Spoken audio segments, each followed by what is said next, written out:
I'd like to call the Marathon County Board of Supervisors to order, but I'd like to make one announcement first. Anybody that is standing, we're working on an overflow room with video conferencing. So as soon as we get that set up, anybody that is standing that does not have a seat will have to proceed to that room as soon as we get it set up, because just fire code does not allow us to have more than we have currently, or the number of people that we currently have in here. So with that, I would like to call the Marathon County Board to order, and we will start with the Pledge of Allegiance. Please remain standing because that will be followed by a moment of reflection. I pledge allegiance to the flag of the United States of America and to the republic for which it stands, one nation, under God, indivisible, with liberty and justice for all.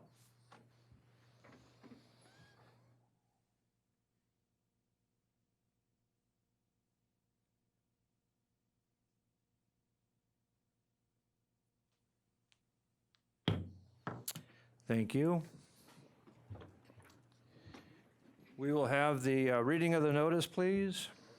An educational and annual meeting and budget hearing of the Marathon County Board of Supervisors, composed of 38 members, will convene at the Marathon County Courthouse Assembly Room, 500 Forest Street, Wausau, on Tuesday, November 12th, 2019 at 8 p.m., and the agenda was duly signed and posted. Thank you.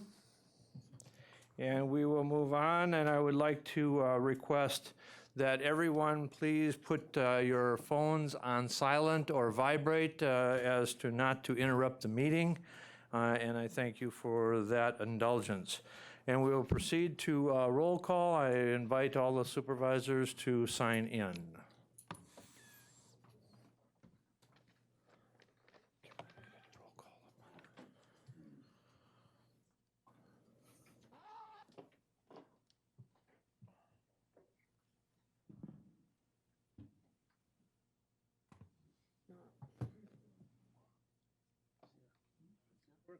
I know. Patience. Mine's not working either, to let you do it.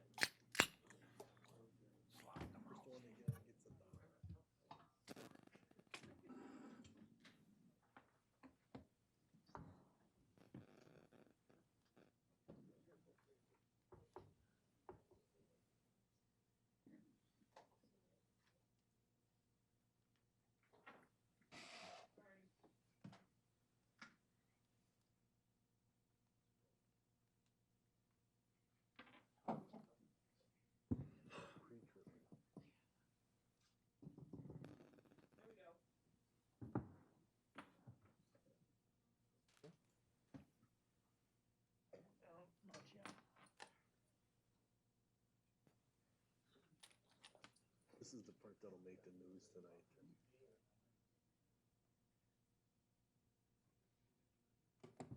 Are you on yet? No, I'm thinking maybe next week.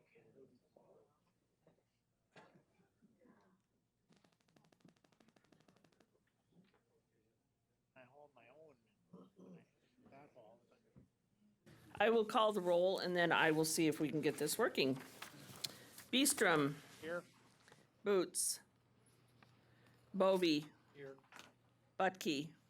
Christensen. Seiler. Crosby. Drabeck. Durham. Pfeffrick. Gibbs.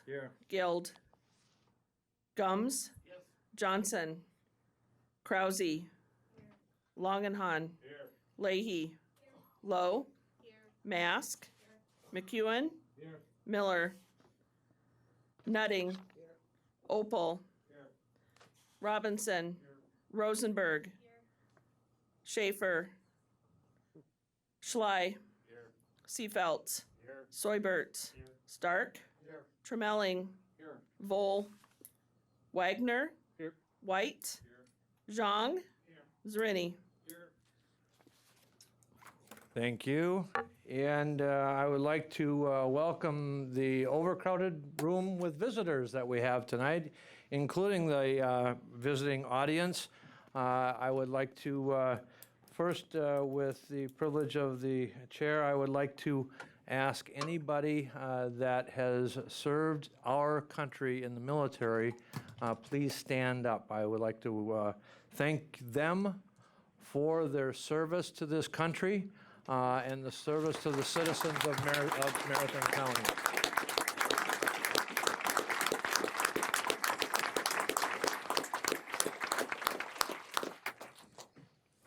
And I apologize to the individuals that were standing up, that already were standing up, that weren't recognized, if they would just raise their hands if there were any that are standing that were in the military. And again, thank you for your service.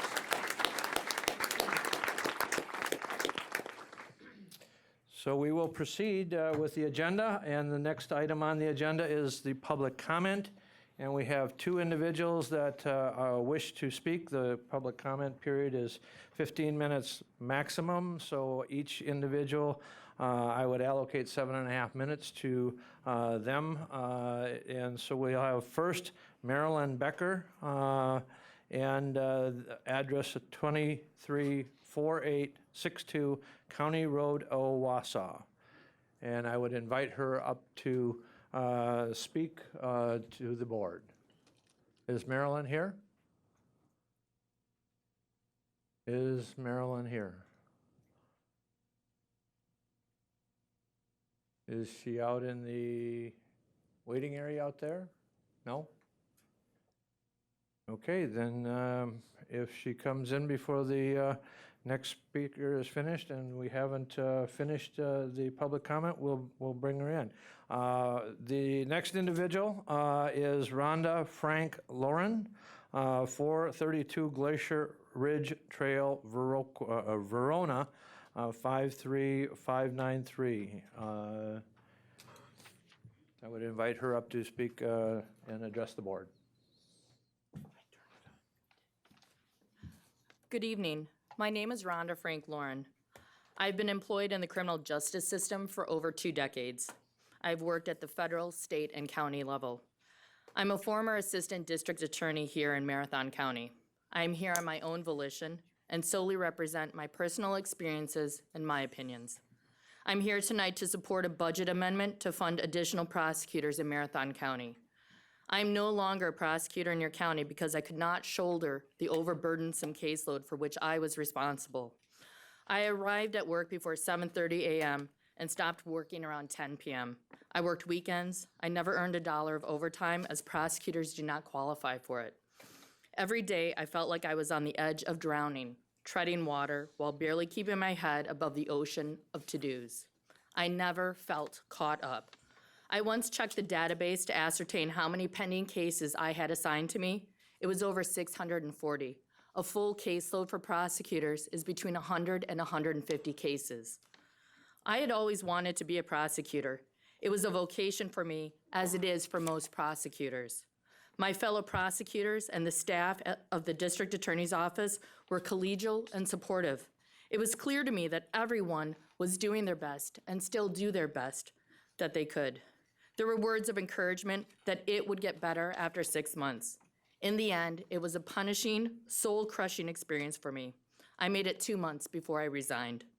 Some new prosecutors don't even make it beyond a week.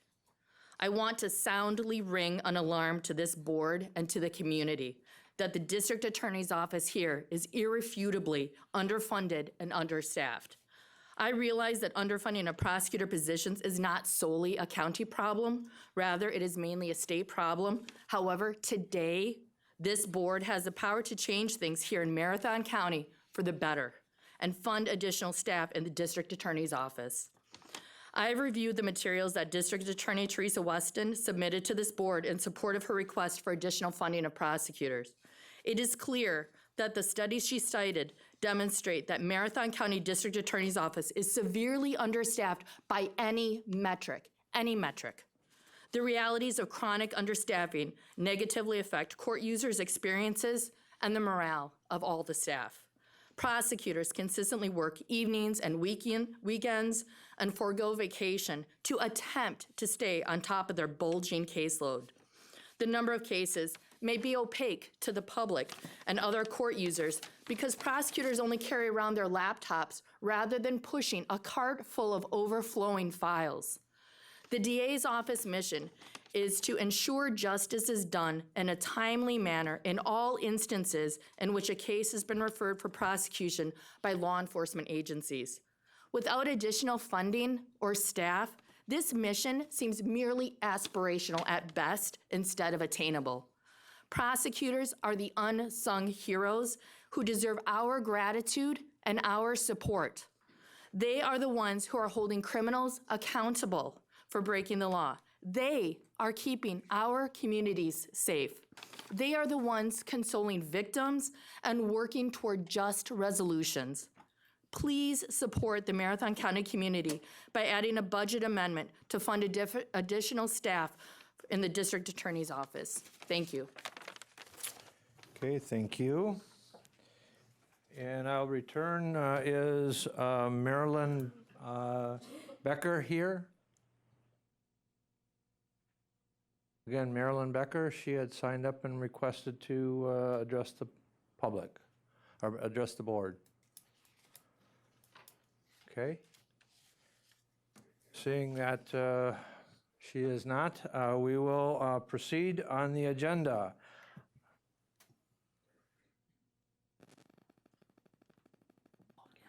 Okay, now that we've got the login and roll call fixed, I would invite everybody to sign in because we are not allowed to proceed with recording a vote until everybody signs in. So I'd invite the board to please sign in.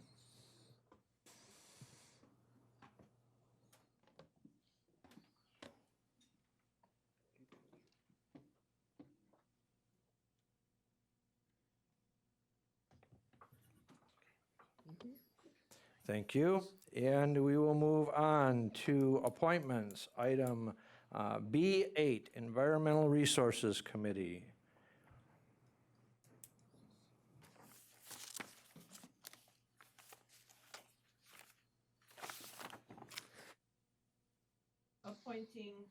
Appointing Arnold Schley to serve on the Environmental Resources Committee, replacing Alan Opel for a term to expire at the organizational county board meeting in April 2020, or until he is no longer on the County Board of Supervisors, whichever occurs first. Any questions on that appointment?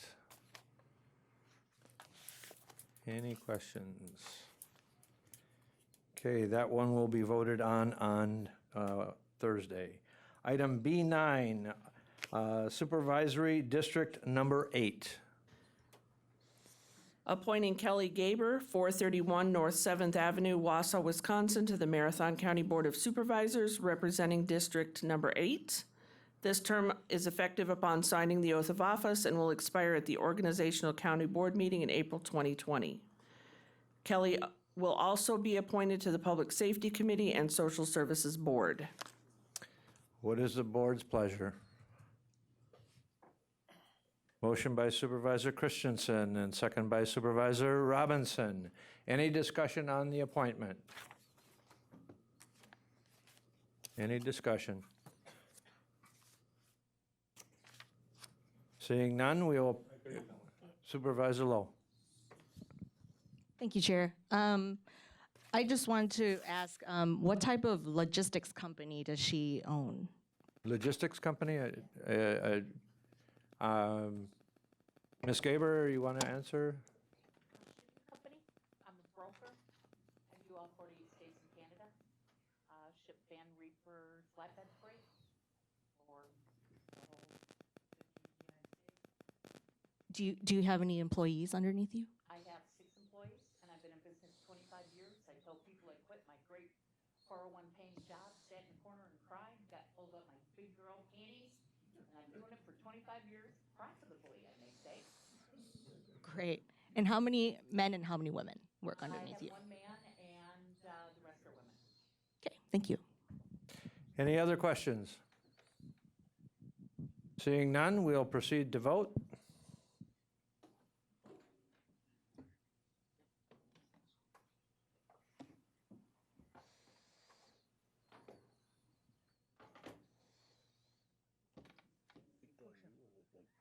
And we will proceed. and the motion is carried unanimously. And we will also go to item B10, Supervisory District Number 9. Appointing David Oberbeck, 110 South 36th Avenue, Wausau, Wisconsin, to the Marathon County Board of Supervisors representing District 9. The term is effective upon signing the oath of office and will expire at the Organizational County Board meeting in April 2020. Further appointing Mr. Oberbeck to serve on the Environmental Resources Committee, Social Services Board, and Transportation Coordinating Committee. Any Supervisor Wagner with the motion and Supervisor Langenhan with the second. Any discussion? Any discussion? Supervisor Rosenberg. Excuse me, Supervisor Lowe. Thank you. Is Mr. Oberbeck here? Yes, he is. He's right in the front row. Oh, hi. Yeah, can someone give him a microphone too? Thank you. Hi. Hi. So I have a question for you. So it says here that you served on Wausau City Council. Yes, I did. Okay. Did you not run again or? No, actually, I ran for mayor. Oh, So Okay. I decided not to run for my District 9 position. okay. And I heard that you ran in a write-in for mayor. Yes, I write-in. did. Okay. Why did you decide to do that? I was asked by some of my constituents that I'd run for mayor after the choices were made during the primary. So I did run and give the choice there. And we did succeed in getting over 1,000 votes. Okay. And while you were in architecture, what did you have any management? Yeah, I'm still an architect. Okay. I'm still practicing as a sole proprietor. And for 25 years, I advanced from an intern architect to managing a department for Becker Hoppy Associates. And then after about 24 and a half years, I started my own practice. Okay. Thank you.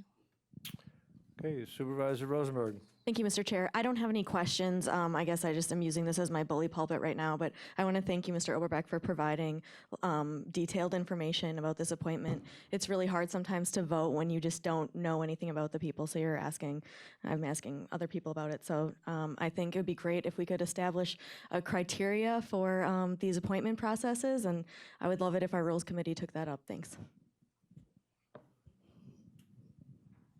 Okay, any Supervisor Gums? Well, I have a question. Can I ask you or Mr. Oberbeck? You can go ahead and ask me, and I'll refer it back to the Well, I think the pertinent question, you weren't the architect for the jail, were you?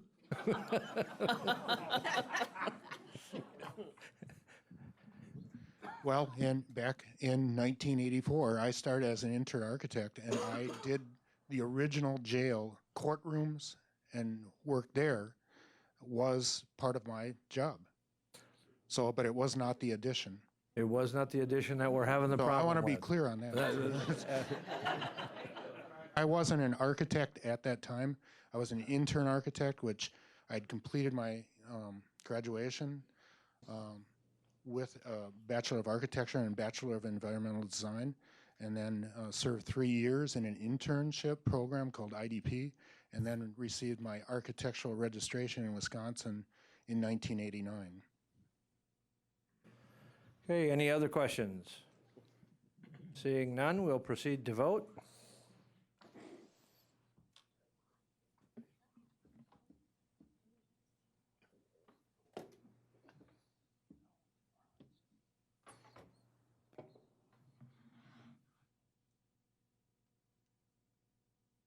And we'll proceed. And the motion is carried unanimously. So now I would invite Supervisor Overbeck and Supervisor Gaber to the front to take their oath of office and sign their paperwork.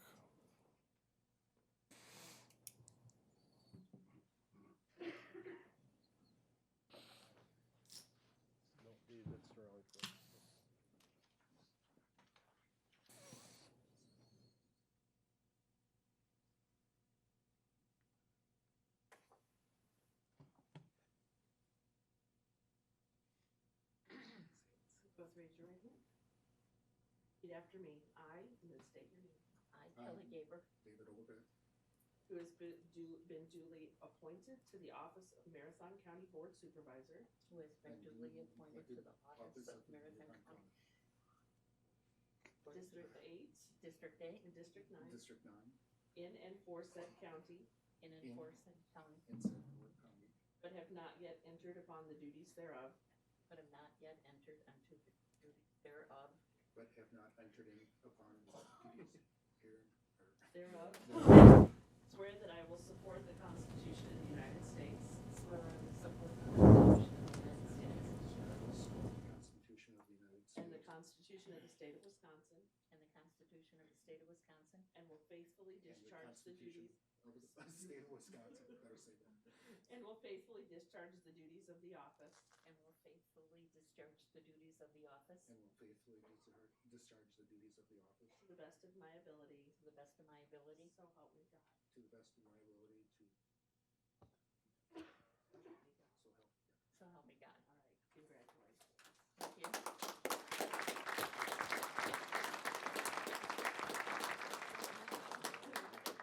That's a little off, two people. Just right there in the box. I would like to thank these two individuals. We also had one other individual apply for District 9. We had a great set of candidates, and it was very difficult to choose, yet the committee brought forth these individuals. So I welcome them to the board and look forward to working with them. So, moving on to education presentation and/or reports. Item number C, 11, standing committee chairpersons or designees. Any reports by standing committee chairs?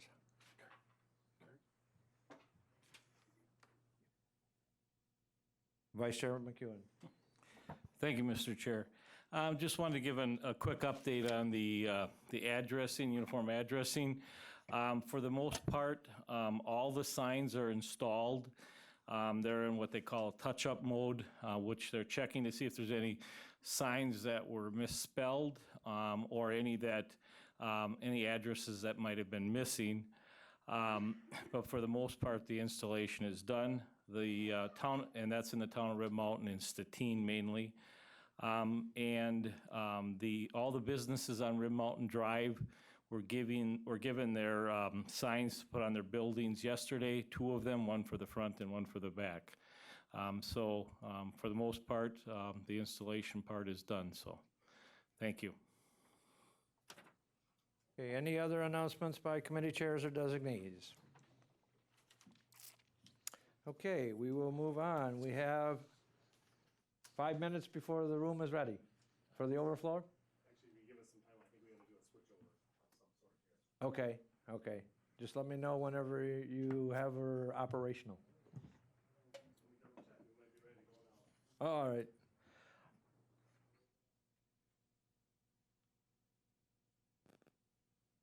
We'll go right now? Yes, we're right at a break point, so I'll allow a little bit. Anybody that is standing, if you would, the sheriff will show you where the overflow room is, and we'll have video conferencing there.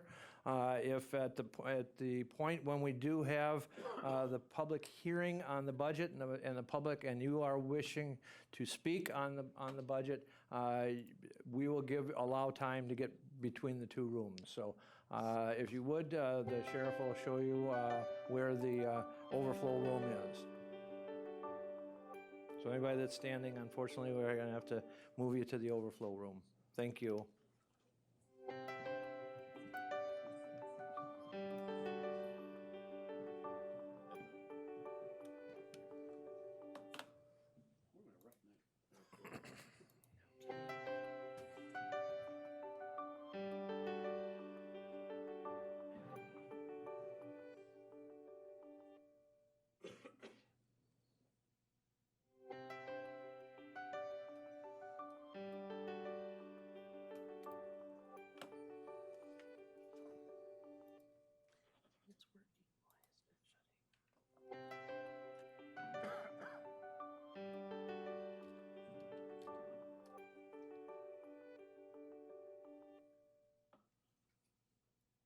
we'll allow them just a little bit of time so that they can get situated, so they do not miss any of the presentations. If everybody would just bear with me in a little bit.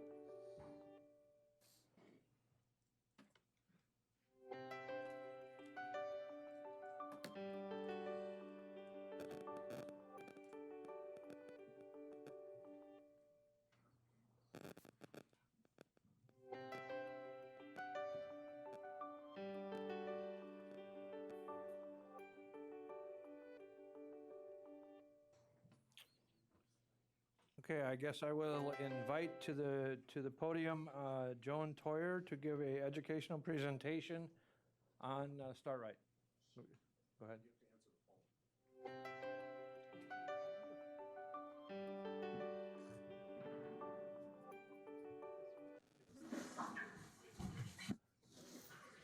Perfect. We can see them. Can they see us? They do. Really warm. All right, let's just verify that they can see us and hear us. No. I think we need to reverse that.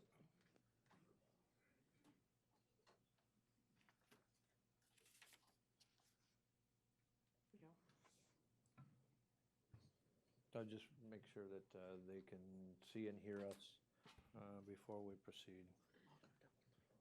Thank you, thank you, thank you, Scott. Joan, the podium is yours. Thank you. Good evening. Thank you for the opportunity to share with you tonight a brief overview of the Start Right program, the difference the program is making, and the impacts that will happen with the funding reduction. 25 years ago, county leaders saw the value of investing in babies at risk for poor birth outcomes and at risk for child abuse and neglect. Moving the clock forward, in 2018, county leaders renewed their commitment in seeing the value of investing in young children by setting a strategic plan objective, ensuring that every child makes it to adulthood with health, stability, education, and growth opportunities. County leaders know today what they knew 25 years ago. What happens to young children has short and long-term consequences for children during their childhood, and those consequences extend well into their adulthood. Start Right goal is for babies and young children to live in a stable, supported family. The program has 4 specific goals for babies and young children, and that is that they're safe in their homes, they're healthy, both physically and socially and emotionally, they're nurtured and cared for by their parents, and they're ready to learn when they enter school.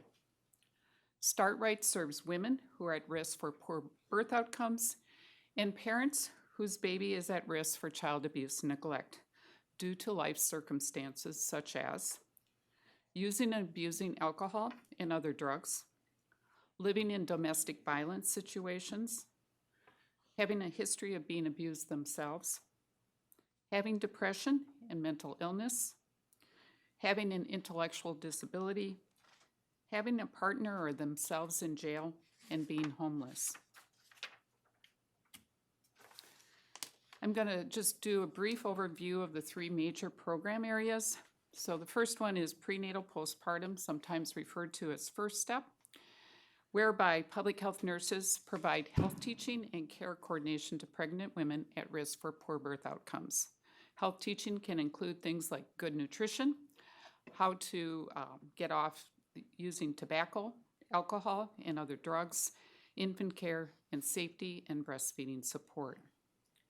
Care coordination services address and link women and their families to services for medical and dental care, housing, substance abuse, domestic violence, mental health concerns, transportation, WIC, and job services. In 2018, 141 women were served prenatally until 60 days after the birth of their baby. An additional 148 women and their babies received services after the birth of their baby as a result of referrals from birth hospitals, clinics, community agencies due to concerns in parents being able to care for their baby. Home visiting, referred to as step-by-step, is carried out by trained parent educators who provide parent education and care coordination to parents whose young children are at risk for child abuse neglect. Parent educators use an evidence-based curriculum called Parents as Teachers and home visiting guidelines set by Healthy Families of America, a national accreditation body for home visiting programs. Home visiting provides intense one-on-one education and care coordination services by providing weekly or twice-a-month services. In 2018, 208 unduplicated children received services.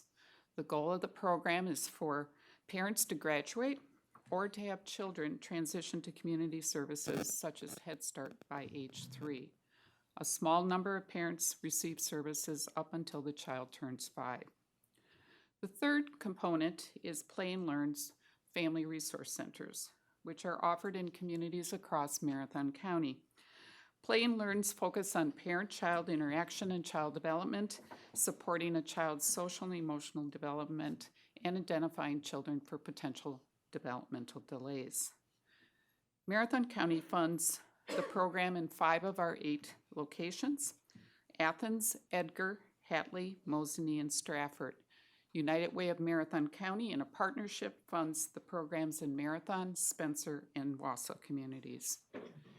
For 2018, Marathon County funds supported services to 244 adults and 445 children. I want to give you a picture of who Start Right serves.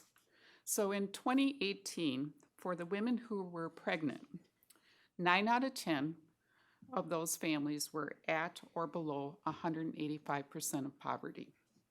So for a family of 2, that means an income of less than $31,284.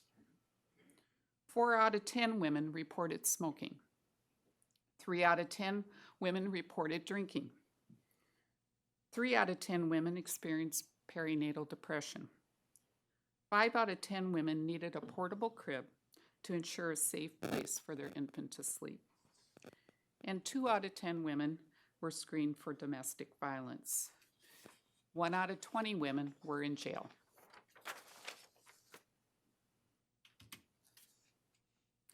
Programs like Start Right have demonstrated cost savings for government, both short and long term. Impacts include fewer babies born low birth, resulting in fewer infants being transferred to neonatal intensive care units, thereby less likely to suffer long-term problems such as delays in motor and social development and learning disabilities, less need for birth to 3 services, special education, and long-term care support services. Fewer child abuse and neglect cases and out-of-home placement. A study was done in Wisconsin in 1999 that included Start Right families that demonstrated 25% reduction in child abuse and 25% reduction in out-of-home placements. And also, it reduces domestic violence and improves family economic self-sufficiency.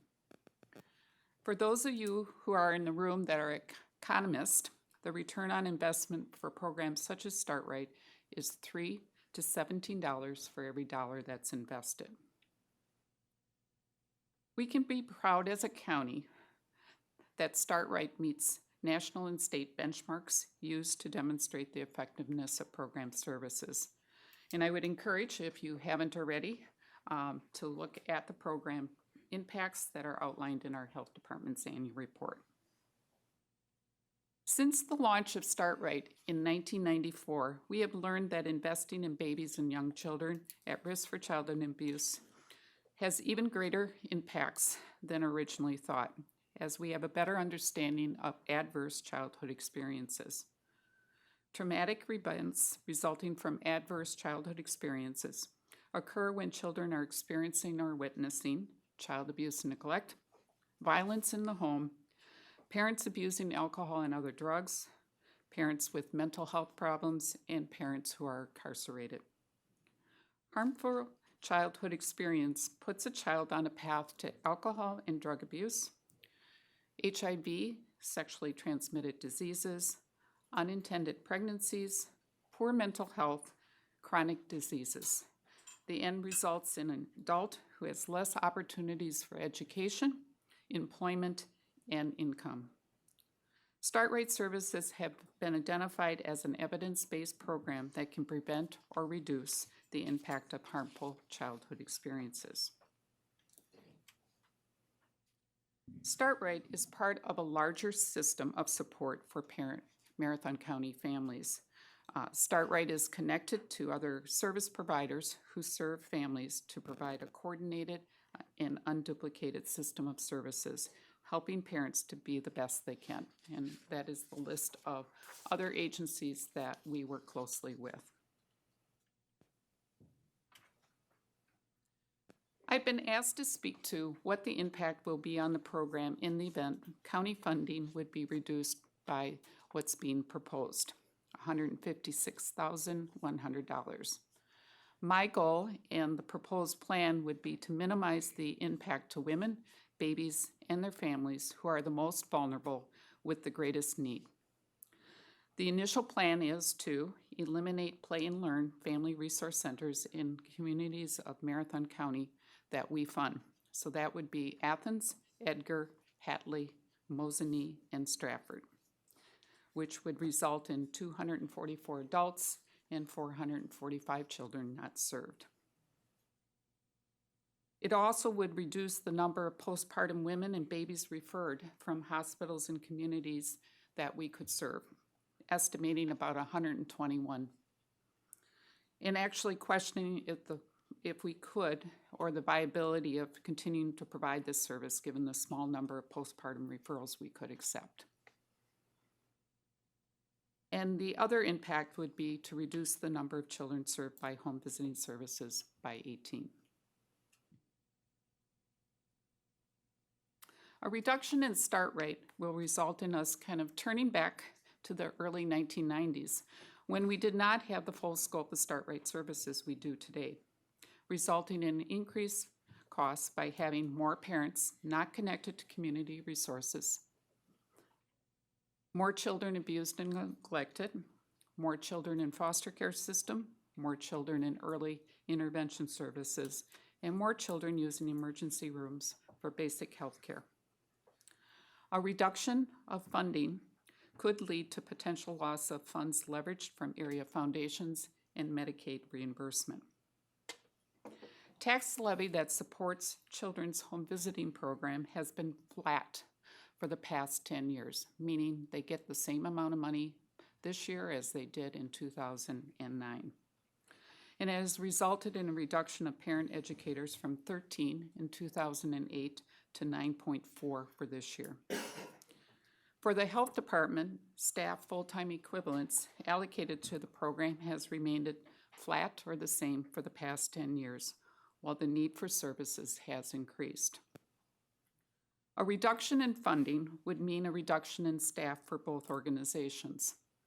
For Marathon County Health Department, currently we have about 2.8 full-time equivalents among 7 public health nurses carrying out antepartum and postpartum services. Unintended consequences in the reduction of public health nursing staff is twofold. First, we can expect to see an increase in the number of babies referred at 2 months, 4 months, 6 months into our child health program from family physicians and pediatricians who are seeing children that are parents who are needing help in caring for their children. The second unintended consequence is a reduction of public health nursing staff ability to respond to communicable diseases in our community.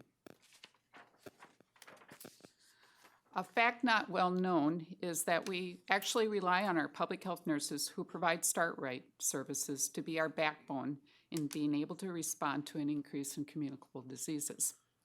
Public health nurses are knowledgeable of our state standards and reporting systems for communicable diseases and are redirected as needed to respond to increase in communicable disease reports and threats. And I'll just give you a couple examples in the last 3 years. We had a pertussis outbreak in 2016. We had 121 cases when we averaged maybe about 10 a year.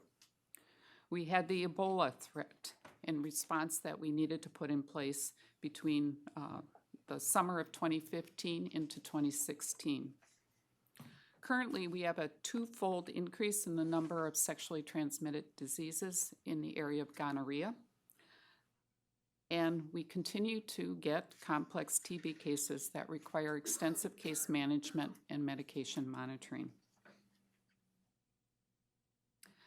Smart planning for the future depends on today's investments in our children. In summary, the Start Right program is an evidence-based program that contributes to 2 of the 12 Marathon County Strategic Plan objectives. Ensuring every child makes it to adulthood with health, stability, education, and growth opportunities. And the second one is to mitigate the impact of drugs abuse. The choice before you is to pay now, invest in our children and avoid short and long-term consequences of child abuse and neglect, or pay later, invest in support and remediation services for our children, adolescents, and adults who were abused and neglected. As health officer, you charged me with to prevent, promote, and protect the health of our residents and the communities they live in. The proposed budget amendment decreases my ability to carry out my charge by increasing the number of babies who will experience traumatic events and risking our department's ability to respond to communicable disease threats in a timely and effective manner. A reduction in Start Right will create an increased staff demand for our child health, child protective services, and our communicable disease programs, and will likely result in an ask for additional tax levy to support these program services. As leaders, you can continue on the path you created 25 years ago. That is to mean your financial commitment by investing in our most vulnerable populations. Thank you for listening. Is there any questions by the board?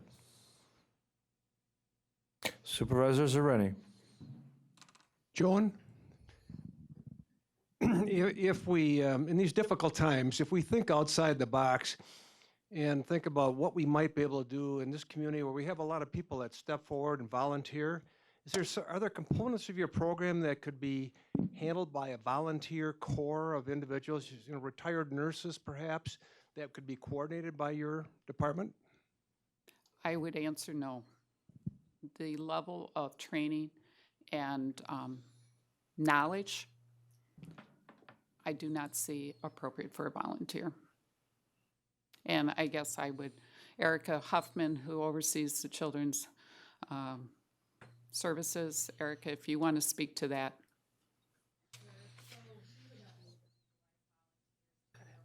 Could we get a mic to you? Because we need the mic so that not only the people here, but also the viewing public, along with the other room can hear. Please, thank you. Sure, I'll start over. So the services that we provide at Children's, we would not be able to replace with a volunteer workforce in any way because we are required by our accrediting bodies to provide extensive training to the staff that do the work with families. So we would not be able to utilize volunteers in a way that could replace programming in a meaningful manner. I guess I would also ask, since this is about district attorney funnies, could we replace DAs with volunteers? Supervisor Tremelling. Thank you, Mr. Chairman. Am I correct in saying, Joan, that you got a $500,000 to the health center from Marathon County?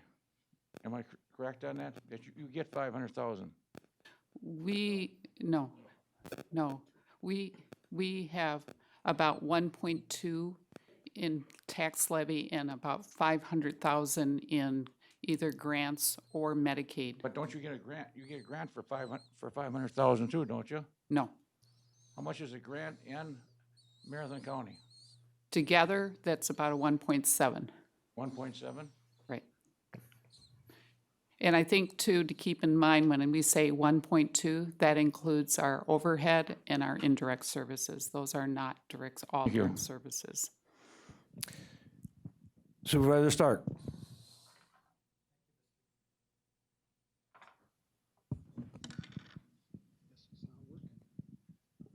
Thank you, Mr. Chair. I guess I would ask, we're talking in the context of the budget amendment, less than 10%. I hear everything that you've said, but I don't think most people, and would you affirm that most people, what most people don't know is that we actually contract out a large portion of this to a vendor, which is a nonprofit, to the tune of like almost $700,000 is paid to this vendor?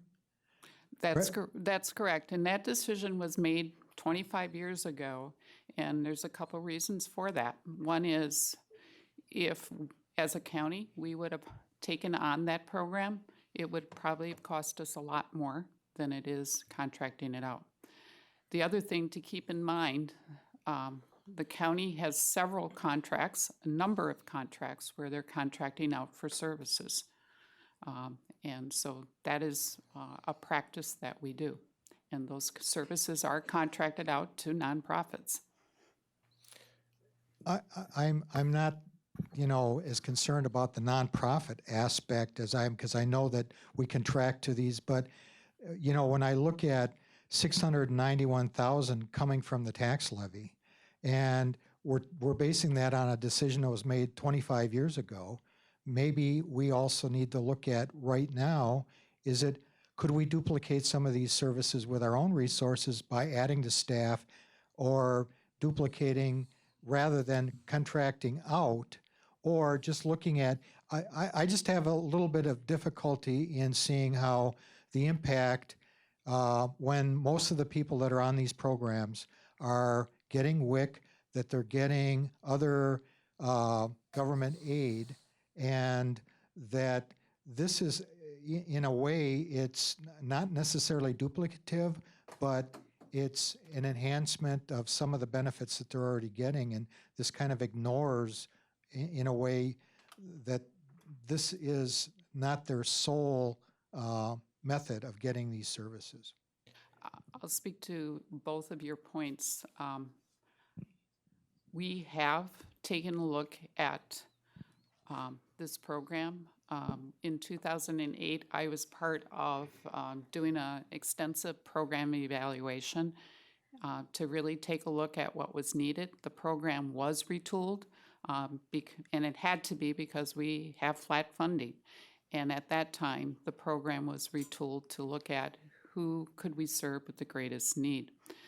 I would beg us, knowing what I know about the finances of our county, how we could do this program for less than what Children's is doing.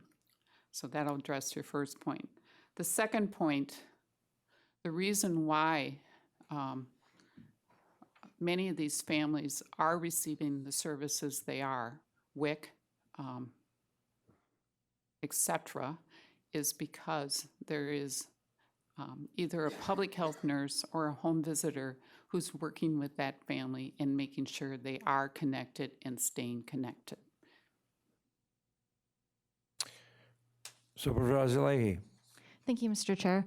I was just wondering how many public health nurses the county employs to serve the population, and if there is kind of a recommended number for the county that we should have, either by the state or whatever entity would decide for our population what that number looks like.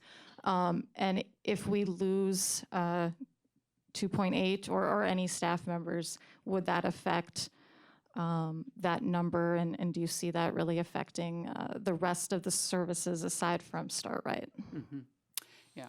We employ 9 public health nurses. 9, I think, yeah, 9. What the full-time equivalents are, I would have to figure that out, but it's close to 9 full-time. 9 staff, it's probably 8 full-time equivalents. As I indicated, our Start Right, our nurses who do Start Right do other things. And so it's like pulling a thread from a piece of cloth.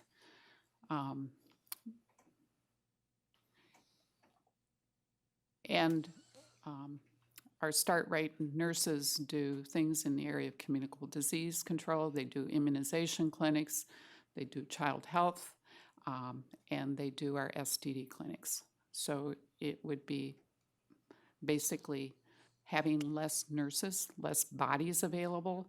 And when we do see an increase in complexity of communicable diseases or increased number, we do need the ability to reshuffle the deck. In terms of how do we look compared to other counties, that's a tough question to answer because some counties provide WIC, some counties provide family planning or reproductive health services, and so that makes a difference in how many nurses they employ. Okay, any other questions? Joan, I was fortunate enough to attend a seminar this past week on early childhood development. And isn't it true that the human brain is 75% goes through development, 75% in the first 3 years? That is. And because of that, if we were to take this funding and affect the number of children that are high risk, we're talking about high risk children, and that the likelihood of the potential of having to deal with them at a future point, if we don't provide these services, is greater and would cost us more in the end. That's correct. You're better at remembering what that percentage is at by age 3, but yeah, 75% of the child's brain is developed. The other thing we know, and for those of you who've heard presentations on adverse childhood experiences, what happens is the brain actually kind of gets rewired as a result of those harmful effects, and it affects their ability to reason and think. And it's not to say that children aren't resilient or that we can't create environments for children to be resilient, and some of that can be remediated. But the question is, why would we risk a child experiencing that? The other thing, too, I want to just point out, we are not serving all the children that could benefit from this program. Given the criteria I just outlined, who we're serving, we are only serving 14% of those who we could actually benefit from this program. This program has been reduced over the course of the last 10 years because of funding, flat funding. So I don't want to give this illusion that, you know, it just doesn't matter if we cut another 18 families. It doesn't matter if we don't see another 200 women who are at risk. It does matter because we have been slowly reducing our numbers because we don't have the money to continue to sustain it at the levels we did in the past. Supervisor Zhang. Thank you, Mr. Chairman. First question is, I noticed that you mentioned that there's partnerships with the Department of Social Services, Marathon County Jail. Do you receive any funding from from those departments or organizations like the Women's Community or CAP Services at all? Okay, so that's the first question. The second question I have is, you mentioned obviously the current clientele or the number of individuals that you're serving. Has there been an increase of usage throughout the years, and if so, by how much? Well, what I would say is that with the home visiting program, we've seen a dip in the number of families we can serve. Just because if you reduce the number of people by 4 bodies, you can't serve as many people. I would say for our antepartum, postpartum, we have maintained and actually probably increased our numbers. And part of that has to do with a lot of the work Eileen, who's here tonight, who oversees that, Eileen Eckert, and the efficiencies that have been put in place. Thank you. Vice Chair McEwen. Thank you, Mr. Chair. Joan, you had mentioned that there's been a reduction about 25% of out-of-home placements because of this program. Is there any idea what that would say, what that saves the county? Do you have I don't know, maybe the administrator would know what the out-of-placement costs are?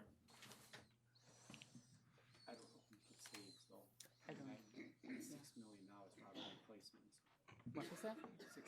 6 million is the figure I've been given you.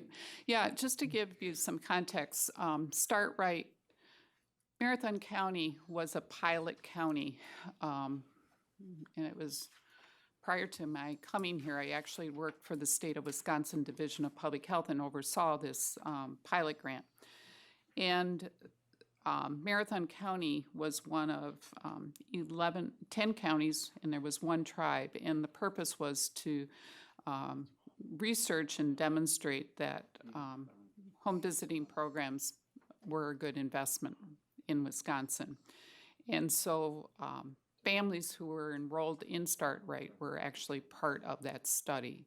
And it was done through the Department of Health Services. And indeed, they did see a 25%, because what they did was compare kids with similar circumstances who were enrolled in Medicaid compared to those receiving home visiting services, and indeed they saw a 25% reduction both in child abuse and neglect reports, which is social services staff time, as well as the court time involved in that, as well as then out-of-home placements. And just another thing, an out-of-home placement, if it were to rise to the situation where the individual would have to be placed in the juvenile detention facility in Lincoln Hills, as I recall, those costs are somewhere around $300 and some a day. And so, and they're going up significantly. And so it doesn't take very long when you're talking, and I think the number, if I'm not mistaken, was somewhere around $500 a day is where the raise is going to go to. So you take one child that we avert from putting in Lincoln Hills, and you are talking $1.5 million for that one child. So, any other questions by the board? Supervisor Robinson. Joe, can you go into some detail on the relationship with Children's Services Society and what that contract is all about? And my sister, before she joined social services, did that for Children's Services Society, and I can assure you that it was a heart-wrenching experience of dealing with families at risk. And you're dealing with families at risk because those are where the children are born into. And those are the people that we're trying to reestablish some continuity and capability in that family so that that child will be raised in a healthy environment. So could you talk a little bit about what Children's Services does when they do those home visits? Yeah, and actually, I'm going to have Erica step up and speak to that because this is her area of expertise. What I was going to say is, we do have a contract with Children's that's renewed every year, and in it is extensive benchmarks in terms of what they're expected to meet. We have reset our criteria, and this was back in 2008. So this is the criteria to be eligible for home visiting. One of the following qualifies: alcohol and other drug usage or history, current or a history of domestic violence, depression or mental illness, history of abuse, and being intellectually disabled as a parent. That's what we're talking about in terms of who we're serving. And then if for secondary, you can have poverty plus then one of, one of these stressors or 3 alone. So you can be a single parent, teen parent, less than 12 years of education, limited English proficiency, children or youth with special health care needs, and a first-time parent. But that has to be a combination of 3 of those. So the criteria is pretty extensive in terms of when we say at risk, we are talking about at risk. So Erica, can you just spend a few minutes just talking about the curriculum? Sure. So the home visiting model that we utilize is called Healthy Families America. And in order to be accredited by Healthy Families, we commit to serving the families with a highest number of risk factors that Joan just went through here. So as you can imagine, the role of a home visitor when working with these families is not, can we figure out how to help potty train your toddler or make a behavior chart and get cute? It is really stabilizing families in crisis and then helping them figure out how to be a nurturing, safe, and stable parent. So home visitors are in homes every week, working directly with parents and their kids to teach them skills that they need to keep their kids safe and okay. I don't know if that answers your question fully. Okay, next we have Supervisor Zhang. Thank you, Mr. Chairman. Just a follow-up from Vice Chair McEwen's question there. I know he mentioned that it saves 25% in out-of-placement homes, and the number that was given was $6 million. That just clarify that up. Am I understanding that correct? Yes, it's on page 21 of the budget message. The budget, what Marathon County's budgeting is $6 million currently, and that was, if you extrapolate that out, we have a 25% decrease, so it would be 25% more if we didn't have potentially the Start Right program. And that's 25% in savings per year, or is it since the creation of the program? Per year. Okay, just wanted to clarify that. Thank you. Can I add just one more number into the mix? I was just researching this for another thing, and the lifetime cost of one substantiated case of child abuse or neglect is over $800,000. So if we prevent one substantiated case of child maltreatment, the lifetime cost we save, that takes into account a whole bunch of different factors, is over $800,000. Supervisor Rosenberg. Thank you, Mr. Chair, and thank you for another presentation on Start Right. As a member of the Health and Human Services Committee, we've sat through several of these. I think I've maybe heard about this program 6 times, and yet here I am still taking notes on what you're saying because it's so important. Every single time we talk about this as a committee, we say, yeah, this is helping us meet our goals. I wish we had another $1 million to throw at this program. Obviously, we don't. I think it would be very short-sighted if we cut this. I mean, we're talking about the money here too, but you know, when we're talking about this in the context of justice as well, I mean, these are the most vulnerable babies in our county, the most vulnerable babies, and we still can't get to them all. I think that just robbing from the future is the wrong decision here, but thank you again for presenting. Supervisor Krause. Thank you, Chair. I had heard that the visiting is done once a month or once every 2 weeks, and then I also heard every week. So I'm confused. And then the second area was that I'm not familiar with this program until I became a board member, and I'm a little dismayed that this program only has helped reduce child abuse by 25%. I would think that it could at least reduce it by 50%, if not better. And I'm wondering what needs to be done to raise that level, because 75% of the children still experiencing child abuse seems to be a huge number, especially when there's money put into this program and employees and visits and so on. Thank you. I'll address the first question in terms of frequency. For antepartum, postpartum, for antepartum, the Medicaid standard is a minimum of monthly visits. And that is probably a lot less than what we actually experience. It really depends on what is needed. I would say monthly is minimum, and it's probably closer to 2 to 3 times a week. 2 to 3 times a month, and sometimes it's 2 or 3 times a week. I'm looking at Eileen and thinking of some of the things I've heard where the mom's sleeping in a car and needs a house, needs a home, needs a place to stay.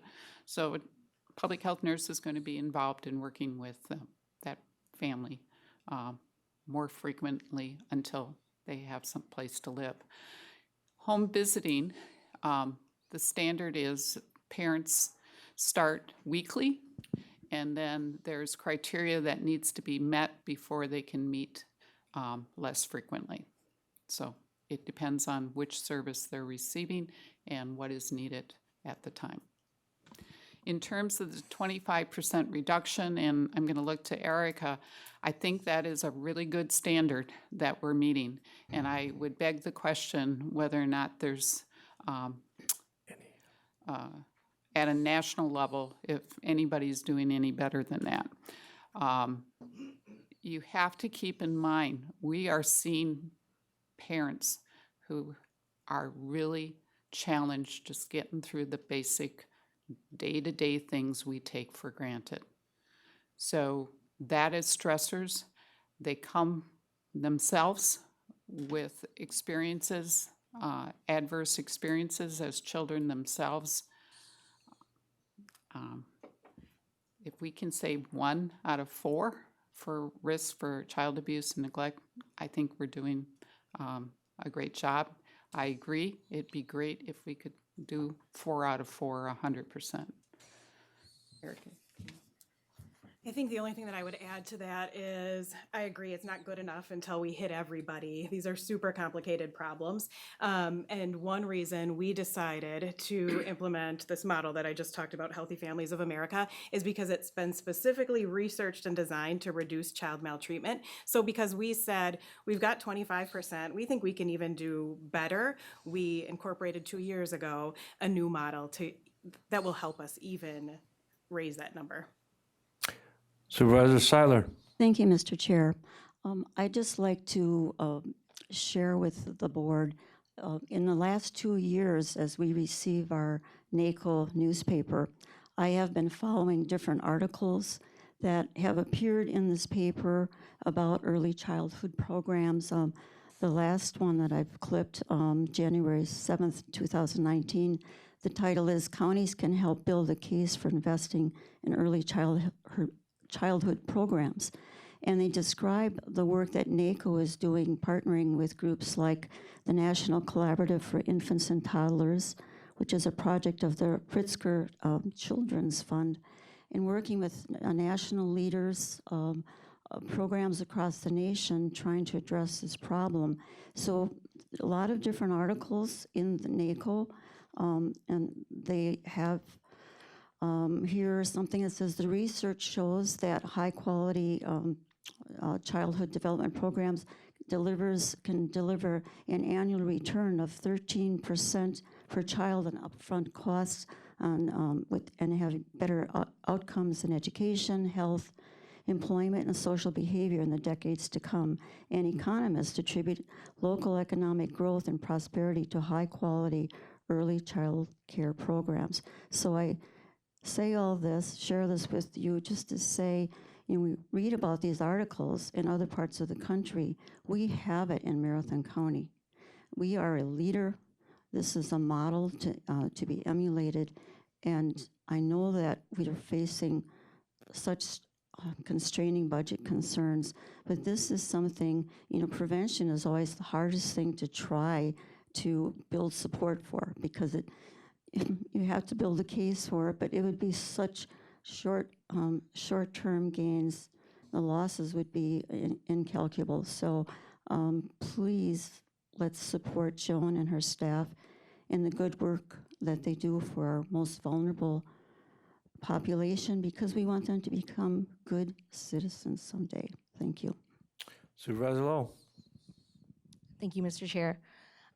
So I've written down some of these primary reasons and secondary reasons for families that would qualify for the services.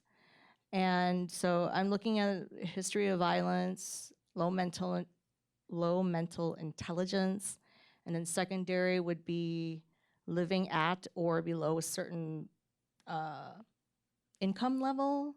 So I'm guessing the parents who are getting this assistance, they've gone through some sort of cycle of violence and poverty. And so this program would help in reducing that, or at least reducing it or stopping it. Yeah, the criteria that, I read through has to do with risk factors that pose parents to be at risk for abusing and neglecting their kids. So the intent of this is to give parents resources, to give them supports, and to give them skills that they don't currently have. Okay, thank you. Okay, Supervisor Zerini. Thank you, Mr. Chairman. Joe and I'm struggling a little bit with the numbers here in the math. We're talking about $156,000, correct? That we're talking about a reduction. That 156, if you take that as a percentage of the 1.7 million, is a 9% reduction. If you take it of the county's 1.2, it's 13%. When I look at that 10%, let's say a 10% reduction, and then I look at the numbers you had in your presentation where you said this is what we did in 2018, this is what we would do with these cuts. I mean, the percentages, the cuts are radical. The numbers of people that you have there, it just doesn't seem to equate with a 10% reduction. Okay. As I shared earlier, when we're talking about 1.2 million, that includes overhead, indirect. So for example, my time, because of priority-based budgeting and the way it's set up, my time is allocated. It's in every department, we don't have a standard, which is part of the challenge, but in our department, we made the decision that it's by full-time equivalent. We have a total of 41 staff, about 39 full-time equivalents.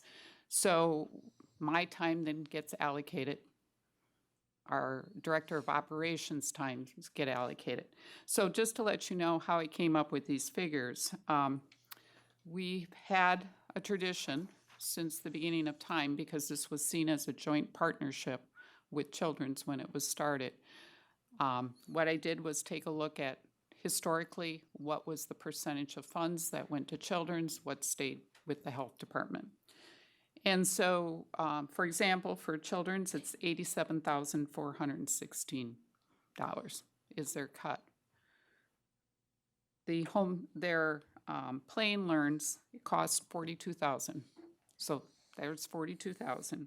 So we now have a balance of $47,000, which is a part of a home visitor.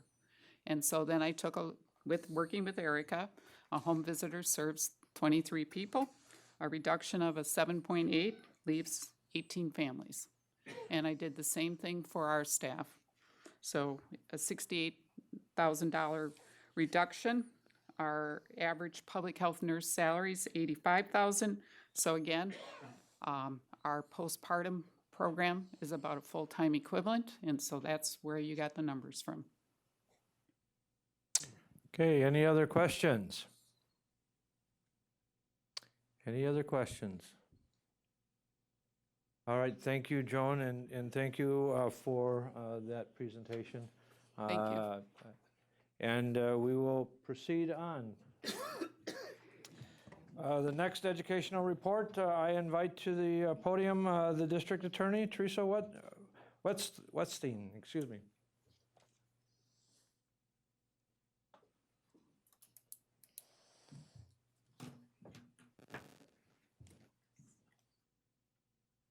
Good evening. My name is Teresa Whetstone. I'm the district attorney for Marathon County. I have been a prosecutor here in Marathon County since 2002. I actually grew up on a dairy farm just outside of Marathon City, so I'm a local to the area. I want to give a little context to my presentation tonight. As you can see from the first slide that's before you, the statement on this slide is request to continue funding for the district attorney's office. It's not a request for funding, it's a request to continue funding. And I want to give a little context about the support Marathon County has given to the district attorney's office over the years. For those of you who don't know, the Marathon County District Attorney's Office is responsible for prosecuting all crime in Marathon County. There is no one else to do that job. It is our job and our job alone. We are also responsible for prosecuting all the juvenile delinquencies in Marathon County, all the Marathon County traffic citations issued by the Sheriff's Department, and all the State Patrol traffic citations and criminal referrals. Marathon County has been a wonderful supporter of the District Attorney's Office. I stand here and say my thanks and appreciation to Marathon County for the support they've shown over the years. Starting back in 2008, this county board recognized the shortage of prosecutors in Marathon County and the terrible impact that would have on the criminal justice system, and started supporting prosecutors. In 2011, the state workload analysis, I want to talk about the workload analysis. It's by the Department of Administration at the state level. It's not by Marathon County's office. They pull data from our state database and they analyze it and they go through it and they provide weights and assessments of the cases that Marathon County has, as well as every county in the state. In 2011, the workload analysis showed that we were 4.5 prosecutors short. At that time, Marathon County funded 1.5 positions, prosecutor positions, and understand that the prosecutors in our office are state positions. They are the state's responsibility to fund, but they represent all, they prosecute all crime from Marathon County. At that time, there was one Violence Against Women Act funded prosecutor, that was federal funding. Then in 2014, we were now 5.6 prosecutors short. We needed 14.1. We had 11 with 8.5 county or state funded, 1.5 county funded, 1 again VAWA funded. In 2015, we now are 14.3 prosecutors short. Again, the county had stepped up at 1.5 county funded and 1 Violence Against Women Act funded. Always short. In 2016, things changed and we lost that Violence Against Women Act funding. We had it for 13 years, the longest, I think, in history of that funding. They changed that funding to a regional prosecutor that would have not assisted Marathon County in the way that it was needed. And for $163,000, this county was able to fund 2.5 attorneys with benefits for $163,000. Even with that funding, we were still 3.6 prosecutors short. The state was still funding at 8.5, and every year we submit our request of the state with all the data to say we need more prosecutors. So then in 2018, the workload analysis came out, and Marathon County is 9.2 prosecutors short. I want you to understand what that means. We had 8.5 county or state-funded prosecutors. The need is 17.7. So with the county picking up 2.5 prosecutors, we're at 11. We need 17.7. The workload analysis that's based on, that 17.7 prosecutors, was from a workload analysis between 2015 and 2017. Since then, in Marathon County, since that workload analysis, we have had a downtown shooting at the Glass Hat where a 16-year-old was shot in the head around 6 p.m. downtown. We have had a downtown shooting by the YMCA in the midday when a man opened fire from a vehicle and a 16-year-old and an 18-year-old were the target, downtown, midday. We had a shooting in a crowded Weston bar. We're critically injuring a male. We had a cemetery shooting, killing 1 and critically injuring 2 others. We had a beating of a juvenile victim in the city of Wausau, resulting in waiver into adult court of 3 juvenile males. We had a murder of an infant that made national news. We had a crash midday in the Kohl's parking lot, killing a female. We had a reckless homicide of a 19-year-old male by a fatal gunshot wound. We had the beating death of an elderly man in a garage in the city of Wausau. We had the attempted homicide of a domestic violence victim. We have the overdose death of a Wausau resident. And today I appeared in court on a homicide by neglect of an elderly woman who suffered terribly. 21 homicide-related cases we now have in Marathon County. That's almost double what we've seen in the past. All of those cases I just referenced occurred after the workload analysis. I can't imagine what our number will be in the future. And I want to add that Marathon County, rightfully so, supported the Central Wisconsin Drug Task Force. That was supported, that is a county-supported federal, state, and local enforcement partnership for combating illegal drug trafficking that is coming into and through Marathon County. That began in 2019, after the workload analysis. I hope you've had a chance to read the letter from the U.S. Attorney himself, Scott Blader. It's in your packet. The county supported that initiative, and the requirement is for that initiative to be successful, those cases don't need to just be investigated by law enforcement, they need to be prosecuted. Every search warrant that comes through that task force is reviewed by a prosecutor, a Marathon County prosecutor. Those cases require our prosecutor to be available 24/7. Nobody talk to us. We're already 9.2 prosecutors short, or 6.7 with the county's help of those 2.5. And now we have that additional responsibility of assisting that task force, which this county board found to be a priority, and actually the sheriff's department found to be such a priority, they actually delayed their dispatcher request so that that facility could be built to get that task force up and running. That happened in 2019. So I encourage you to read U.S. Attorney Blader's letter. He said the task force relies heavily on our prosecutors, on our prosecutor to be successful, and with the need for our prosecutor to respond to time-sensitive requests to review and draft warrants and charge defendants in custody. He said to be effective, that prosecutor needs to be available 24 hours a day, 7 days a week. The long-term success of that task force is tied to the success of the DA's office in Marathon County. That's a county-supported initiative. That was a priority that affects directly our prosecutor need. I want to talk a little bit about, if you can go back, Kyle, I'm sorry.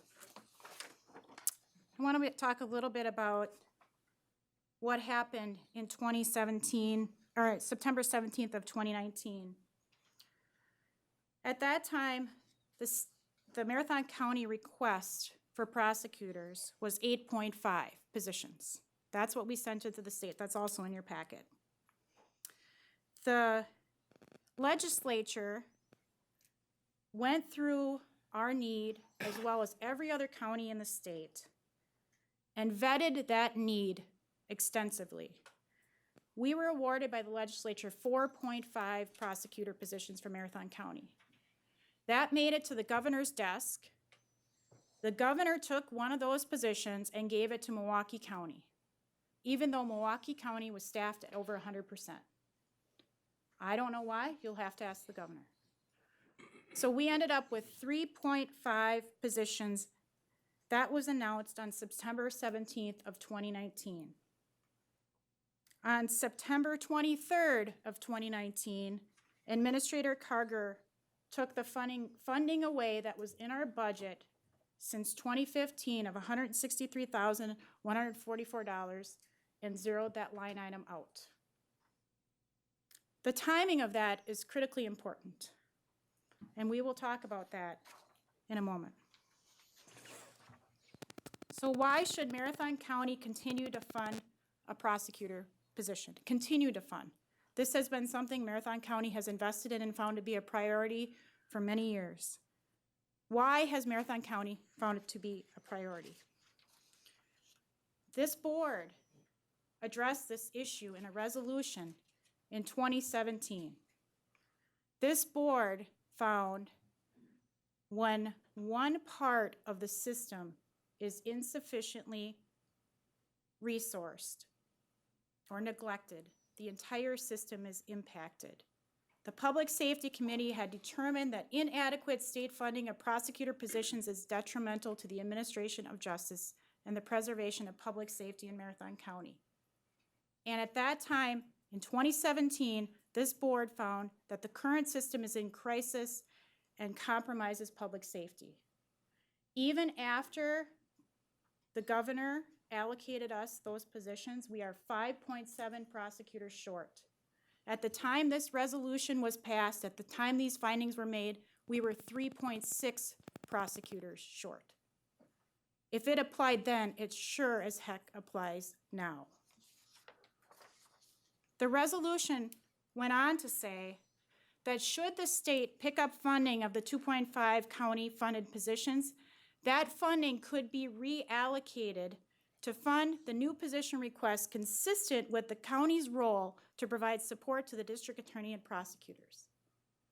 It was foreseen that that money, if it was freed up for those 2.5 positions, would still be needed to support the district attorney's office. This isn't my language. This is the county board's language. This is part of the resolution that was unanimously passed. This was submitted to the state in my request for 8.5 prosecutors. This was considered by the state. It was part of my packet. It's part of your packet. Please take a look at it. This is not unique to Marathon County.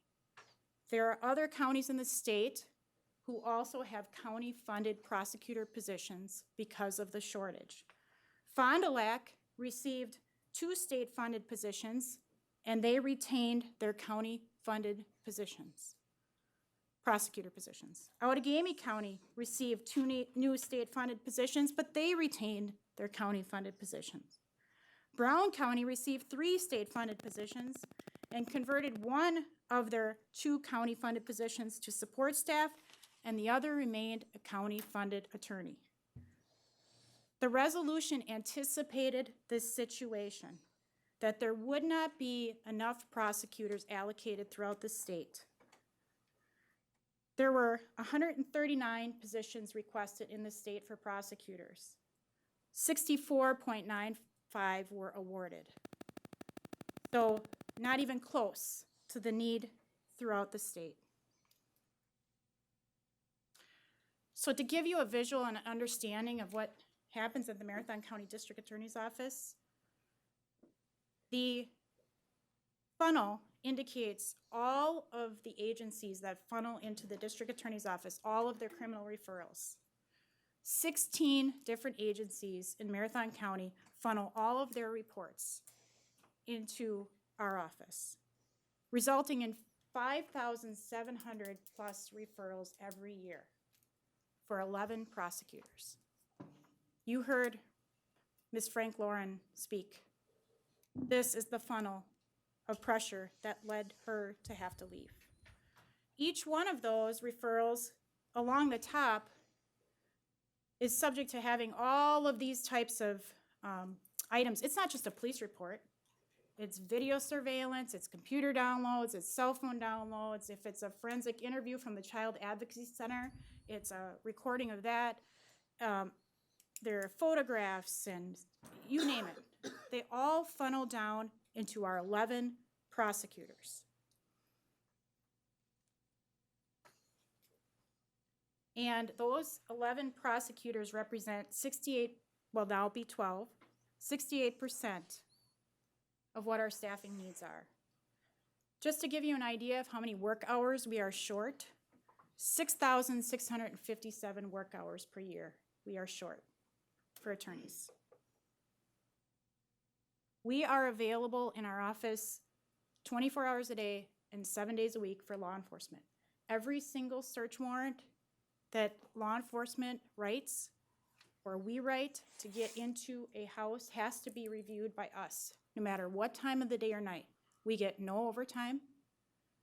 We get our salary and that's it. Our starting wage for our prosecutor is $25 an hour. No overtime, no nothing. 24 hours a day, 7 days a week. That's why you get $80,000. You get a prosecutor with benefits.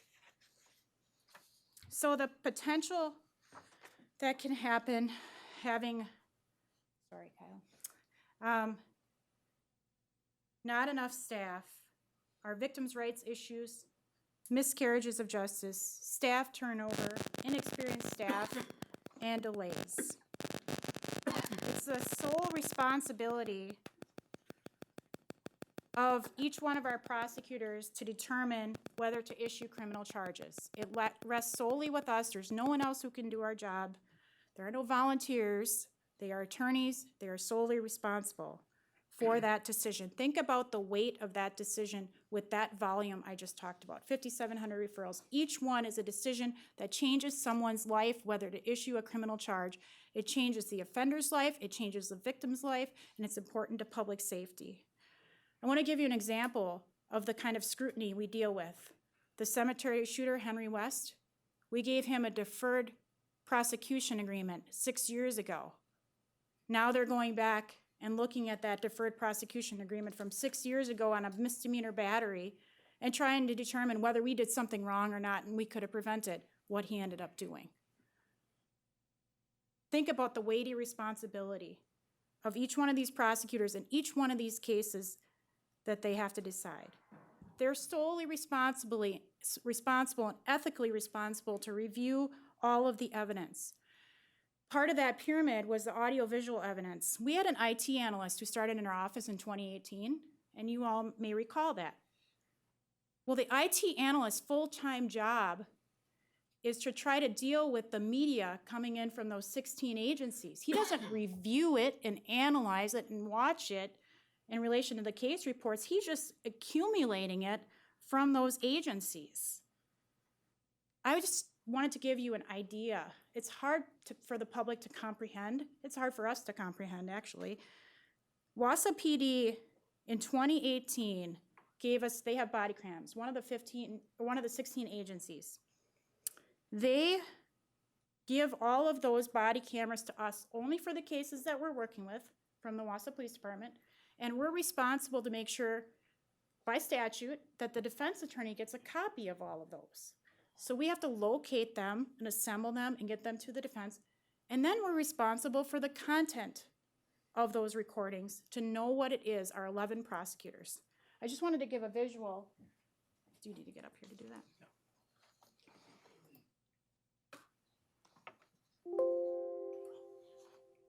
Oh, no, kidding. Where is it? Let's try. It's probably not, that's why. Well, our visual won't work, and I wish I had my IT person here right now.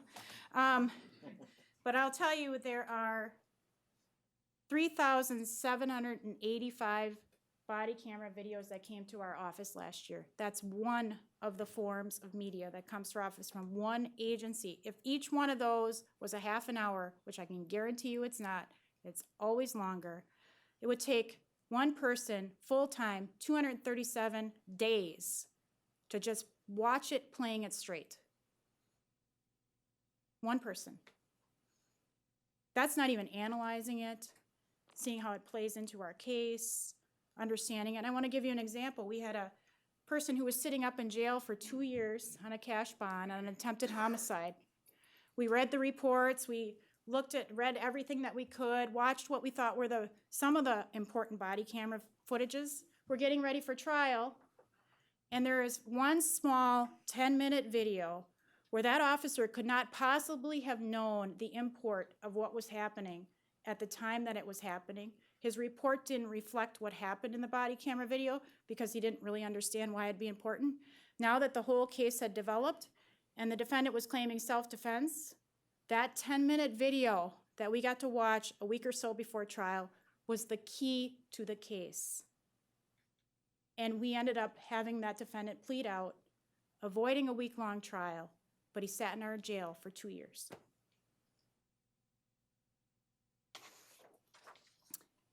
Those body cams are just some of the forms of media that we deal with. These are some of the other forms of media that we deal with. There's no uniformity in the police agencies. They deal with their own budgets. They get what they can afford, and they change it up. They are constantly changing, and even the jail phone calls, if I just pull that out, some of our inmates are making 2,000 calls in a 6-month period. They are unlimited calls. They have emailing capability, text capability, Skype capability, video visitation. And who do you think domestic violence offenders are calling? The victims. I had a case recently of child sexual assault. I sit in my office. I have the jail phone calls playing in the background. You want to talk about stress? I'm working on a case and I'm listening to an offender have phone sex with the mother of the child victim while she has left her child behind to fend for herself. And I'm listening to this, and on comes a phone call of another child victim that had come into our case as another act. And he is telling that mother to not show up for trial. Because I listened to that jail phone call, that little child did not have to testify. He ended up pleading out, and he went to prison for a long time. He had, I can't even remember, I think he had $5,000 worth of phone calls in 1 year. It was a tremendous amount, and I got lucky. Can you imagine what we are missing? Can you imagine what we are missing in these phone calls? And it's our responsibility. It's in our possession. We have access to that system. How do I tell a victim, I'm sorry, I didn't have time to listen to those phone calls. I'm sorry your offender walked free. We have victims' rights. These are all statutory obligations. We have a statutory obligation, and it's a constitutional right of victims. Chapter 950 says we need to treat victims with dignity and respect and courtesy and sensitivity. We had a victim call our office the other day in tears. She had 4 different prosecutors covering her case over the period of time it being prosecuted. 40 prosecutors have come and gone through our office since I've been there. I don't know how you can possibly treat victims with dignity, respect, courtesy, and sensitivity when you're treading water. Victims' rights are to be protected by a prosecutor in a manner no less vigorous than protections afforded criminal defendants. That is our responsibility. If a victim of crime wants to confer with a prosecutor, they have a right to do that. We have to notify every single victim of crime that there has been a charge issued. If they want notification of hearings, they are entitled to that. We have to provide that. We knew with this uptake in our workload that means more victims, right? More victims of crime. I was listing off some of those cases. So we knew we had to be as efficient as possible with our staff. What we decided to do is eliminate our front desk receptionist. We got rid of that position because we realized that was the only position that had like little productivity, I guess we'll call it. We're now going to have a phone tree at our front desk, and we converted that position to a victim witness position to help with victims and witnesses with crimes because we are statutorily required to do that. So you no longer have a receptionist when you come into the district attorney's office coming January 1st. With the uptick in cases and work and audiovisual and reports, we knew that there would be a legal secretary shortage, and if there was another attorney, now the state did give us then what would be 1 additional attorney, so they now are paying for those 2.5 with state funding, and we got 1 additional body. We knew that there would be a need for additional support staff, and that was alluded to in the resolution, but more specifically in a letter that Brad Karger wrote on September 4th of 2018, he specifically stated, and at this point we were asking for 8.5 attorneys, and his statement that was submitted to the state was, should the state allocate said funds, Marathon County stands ready to provide the necessary office space and support staff for those prosecutors to be successful. I submitted that to the state as support for additional positions because they wanted to know, was the county going to support those positions if you got them? Legal secretaries' workloads rise as prosecutors do. We're at a 12-to-5 ratio in our office. The norm is 1-to-1. Marathon County is one of the most understaffed offices in the state for legal secretaries. So why continue to invest? These are some of the initiatives that the district attorney's office partakes in. We are mandated to be prosecutors of all crimes in Marathon County. Each one of these initiatives right here, with the exception of the Drug Task Force, which we'll talk about, is a discretionary role that we have taken on. We try in each one of our areas, people who come to us are accused of crimes and they're at risk. So each one of these jobs or these programs is an opportunity for prevention. Nobody thinks about our office as a preventative office, but each one of these initiatives is preventative for recidivism when these offenders are presented to us. We are going to have to make very difficult decisions about which of these discretionary programs we are going to cut because we can't do our core job if we're 5.7 prosecutors short. Our core job is the prosecution of crime. If you drive by, for example, the cemetery tragedy, and you saw all those law enforcement officers out there, they all write reports. They all have body cameras. That's one incident out of 5,700 and some incidents. They all funnel into our office. If we can't do our core jobs, I, as your elected district attorney, have to figure out, make the tough decisions where I'm gonna pull back from. So let's take SSTOP, it's at the bottom. In 2018, our prosecutors, as part of their plea negotiations, take the time to provide options to offenders if they get pre-treatment in OWI cases, drunk driving cases. In order for our prosecutors to do that, they have to provide if you get treatment, you get this offer. If you don't, you get this offer, depending on where they are in the guidelines.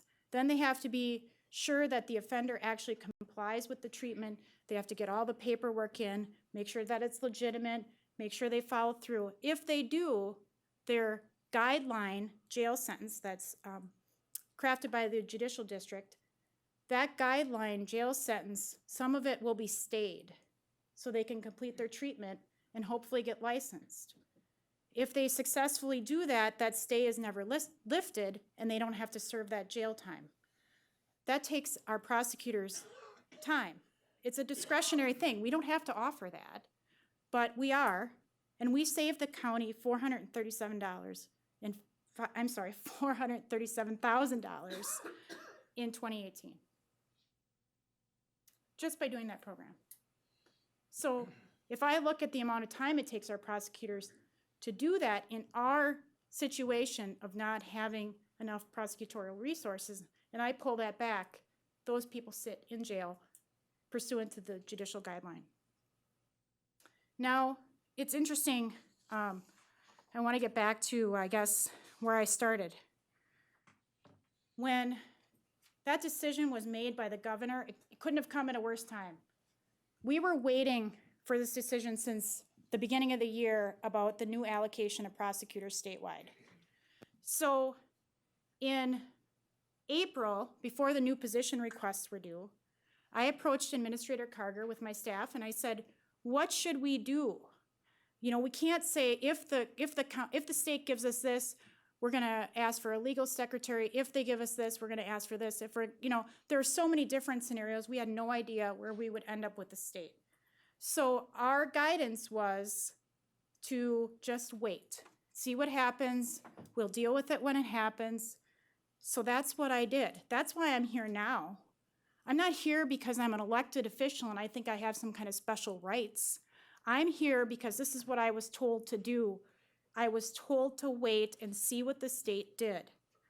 So that's what I did. And then I appeared at public safety committees. And in June, in August, on the 14th and 19th, I went to the Human Resources Committee. I presented, and I kept saying to the committees, I'm just waiting to hear. I don't know. Can we keep our position requests open? I just don't know because it was out of my control.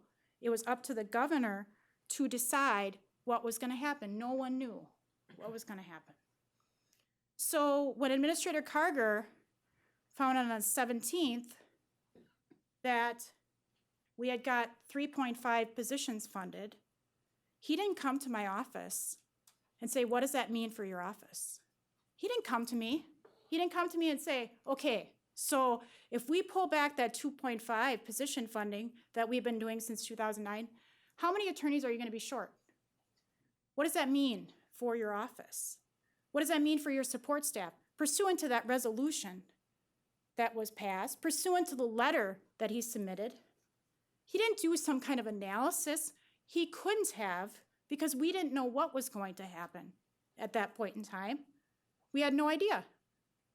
So in the time between when the governor made that decision and he cut our funding from that line item, there was no discussion.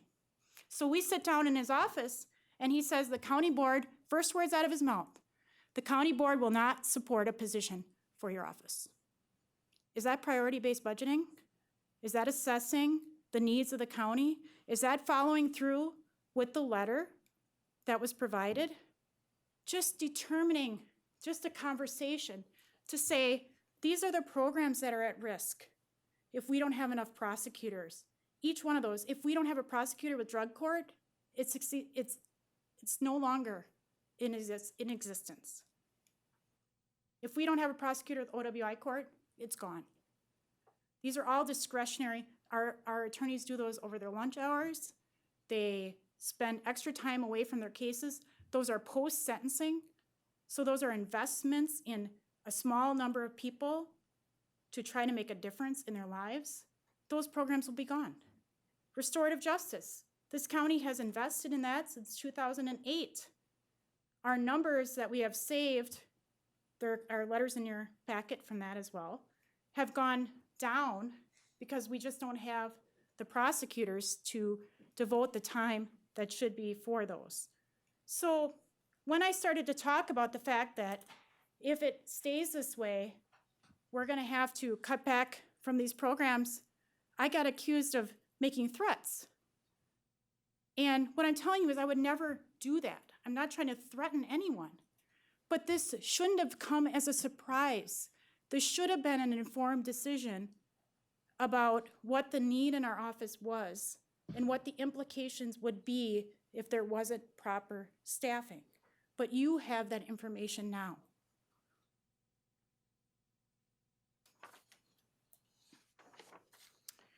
I want to talk a little bit about out-of-home placements. You know, I have the utmost respect for Joan, and I believe in that program as well. But I will tell you what I didn't hear is how many of those people who go through that program don't end up in the CHIPS system. Do they follow through with those parents and find out if they actually did not result in out-of-home placements? Our parents in Marathon County that are served, do they actually follow those children and see if they end up in the juvenile system? Those individual children served by our county in Marathon.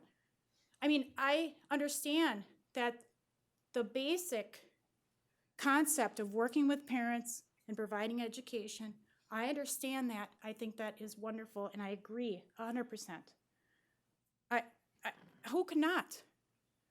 But I want to know how many in Marathon County, how many kids actually end up there?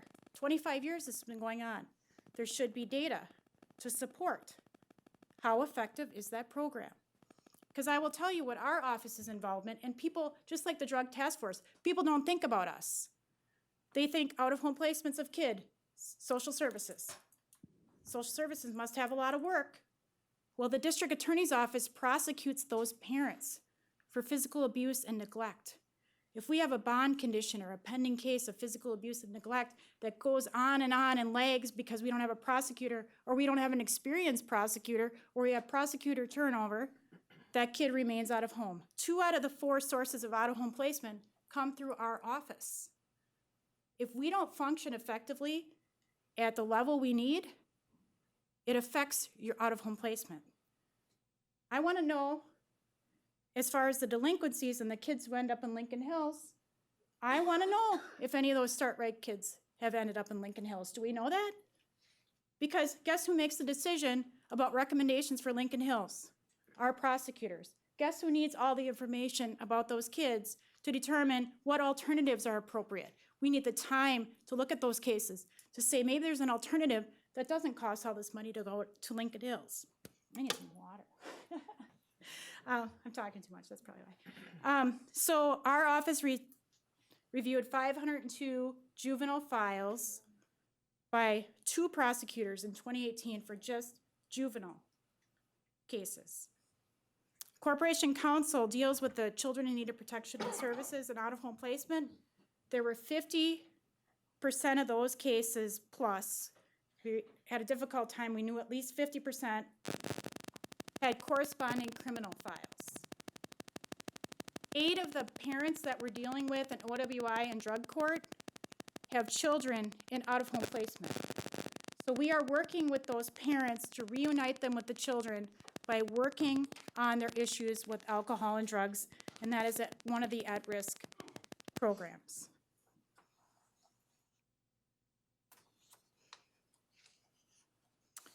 I heard the statement that Start Right prevents domestic violence.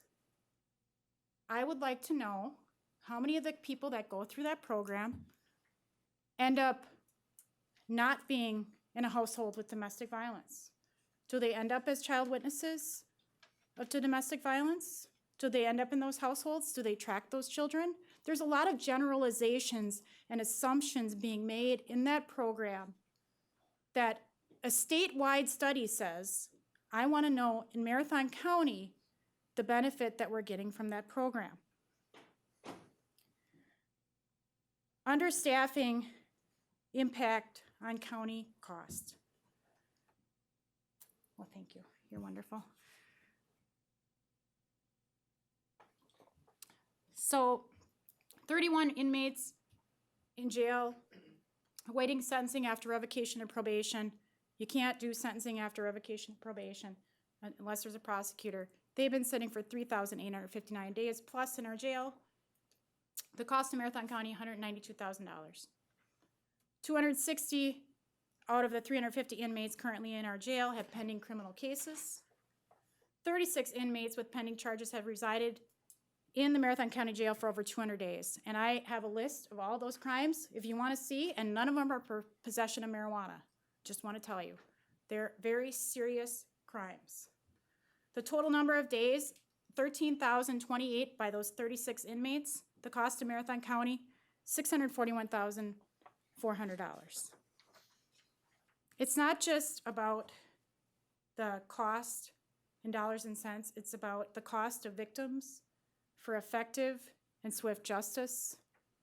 It's about offenders who are entitled to the utmost care in prosecutorial discretion. And it's about our prosecutors who are human beings. They have lives, they have families. They are under a tremendous amount of stress in just the decision that they make every day in every case and the constant scrutiny. If you ever pull up the blogs or the comments in the paper about a big case, we haven't done enough. We should have done something sooner. We dismissed and read in charges. We shouldn't have. Just constant scrutiny. In all our vision, Marathon County, to be the healthiest and safest. That's what our mission is in the district attorney's office, is public safety. My staff here, I wanted you to have a visual. Look at their faces. The average of 9 of our 10 staff is 2.6 years of experience. I'm gonna pick on Natalie.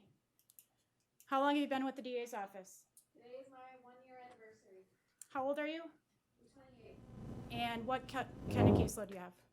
I have only felony sexual assault.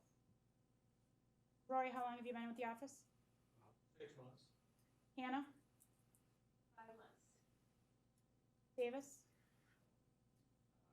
Year and 8 months. Pat? A year. Molly? And you're my deputy, correct? Kyle? It'll be 7 at the end of this year. This is our staff prosecuting the most serious crimes in Marathon County. And how many of you had homicide-related cases? And how many of you have more than one homicide-related case? It's something when you actually see their face and how young they are, that they are making these life-changing decisions every day. And it's not that I mind a young staff. I mind a young staff with the kind of caseload that will crush them, and they will leave in 2 months, 6 months.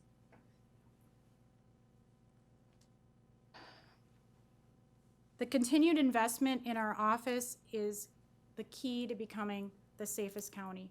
The commitment that you've made over the years is much appreciated. I don't take that for granted. I don't take it lightly.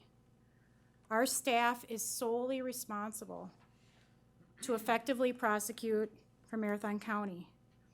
Marathon County did not create this problem of understaffing prosecutors. It did not. But you can be part of the solution. And the investment of $156,000 for a full-time prosecutor with the caseloads that they manage and a legal secretary is worth it.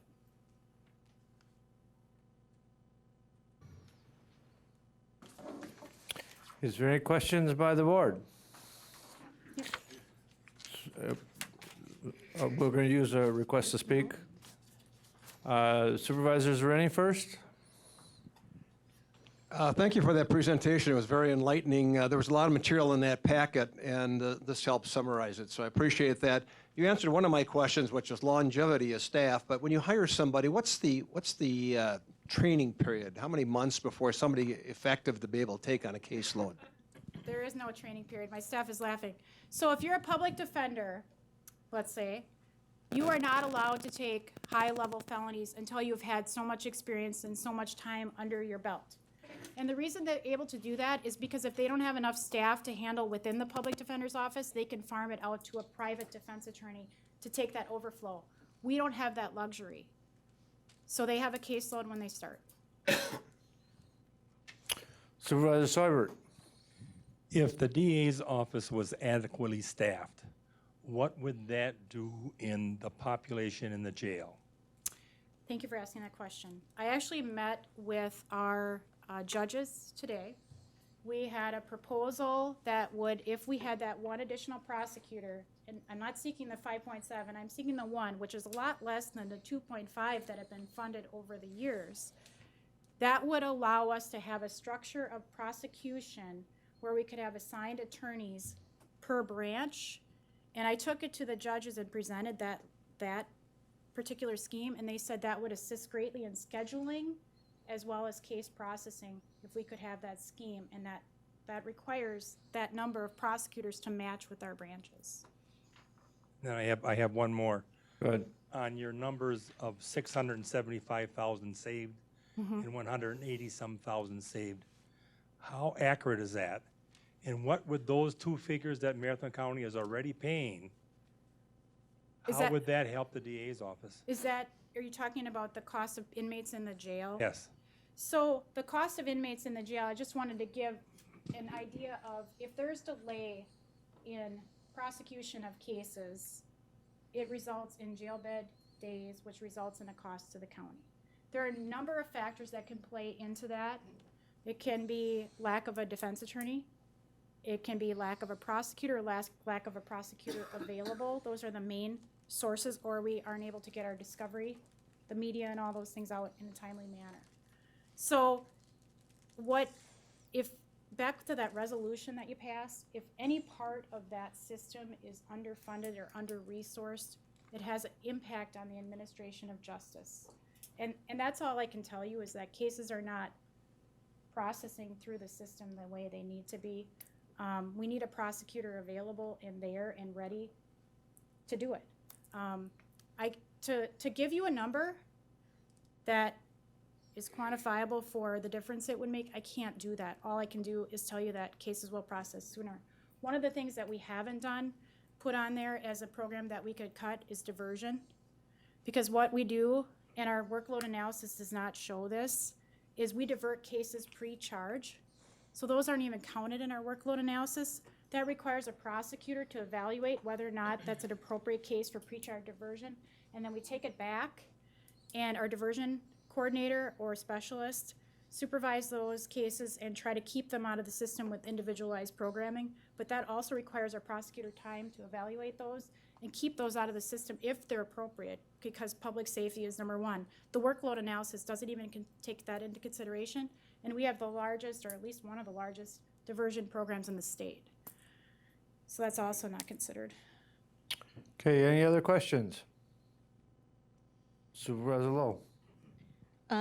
Okay, so at the beginning of your presentation, you said that the sheriff's office delayed. Can you repeat that again? That is my understanding, and the board would know better than I, that there was a decision that the task force needed a certain space or structure to get going, to get up and running, and there was an investment of money into that process. And at that time, that delayed, I believe, the dispatcher moving forward those positions because it was such a priority, which it is. But what wasn't anticipated or considered is the prosecutor resource set. Okay, and then you also mentioned that the state gave you how many prosecutors and then took one away to Milwaukee? They allocated 4.5 through the legislative process to Marathon County, the highest in the state. Well, it got to the governor, and he took one away. They gave us 3.5. And then 2.5 of those were used to cover the county-funded prosecutor positions. So we ended up with one, and our need was 6.7. Okay. I have one more question. This is actually a question for Joan. Is Joan still here? She had another commitment. She had to leave. She had to. She had to go to. She has to be in Madison in the morning, and so Okay. she could, apologized. Unfortunately, She's there in the back. I see her, the nurse. Maybe you can answer this question. So, how many employees have you guys hired for Start Right, like in the past 5 years? We have had 0 growth in the past 5 years. Okay. We have only hired to replace. Okay. And it would be a 0.8 FTE on the children's end, but I cannot answer that for the health department piece of Start Right. Okay. All right. Thank you. That's all I have. Thank you. any other discussion? Any other questions? Okay. Thank you. Thank you. And we will move on to item D, educational discussion regarding agenda items for Thursday, November 14th, 2019, under item 14, D14A, Town of McMillan, rezone, Tim Vreeland for Kenneth and Karen Schaefer, Seehafer. Ordinance 27-19. Is there any discussion? Any discussion? Okay, item D, 14B, repealing and recreating section 7.125, General Code of Ordinances addressing the designation of ATV/UTV routes and trails and regulations of ATV and UTV operation within Marathon County. Ordinance 28-19. Any discussion? Supervisor Christensen. Thank you, Mr. Chair. I voted against this in committee. I think this is, we're creating a problem where there is no problem. I think it's overly restrictive with a lot of things here, especially with the four-wheelers or ATVs rather, riding after dark. This time of year, they'd have to be off the road by 5:30 in the evening there, and there's still a lot of people that like to go out to ride. And I think there's a lot more important things for the sheriff's department to do than being chasing after these. And like I said, I think this is a problem that don't exist, and I think they're just trying to create a problem here. Thank you. Supervisor Robinson. Well, there is a problem that exists, and this tries to rectify it. And as Vice Chair McEwen will vouch that there have been issues between the Highway Department and the Sheriff's Department relative to enforcement of our existing ATV ordinance, which we adopted earlier this year.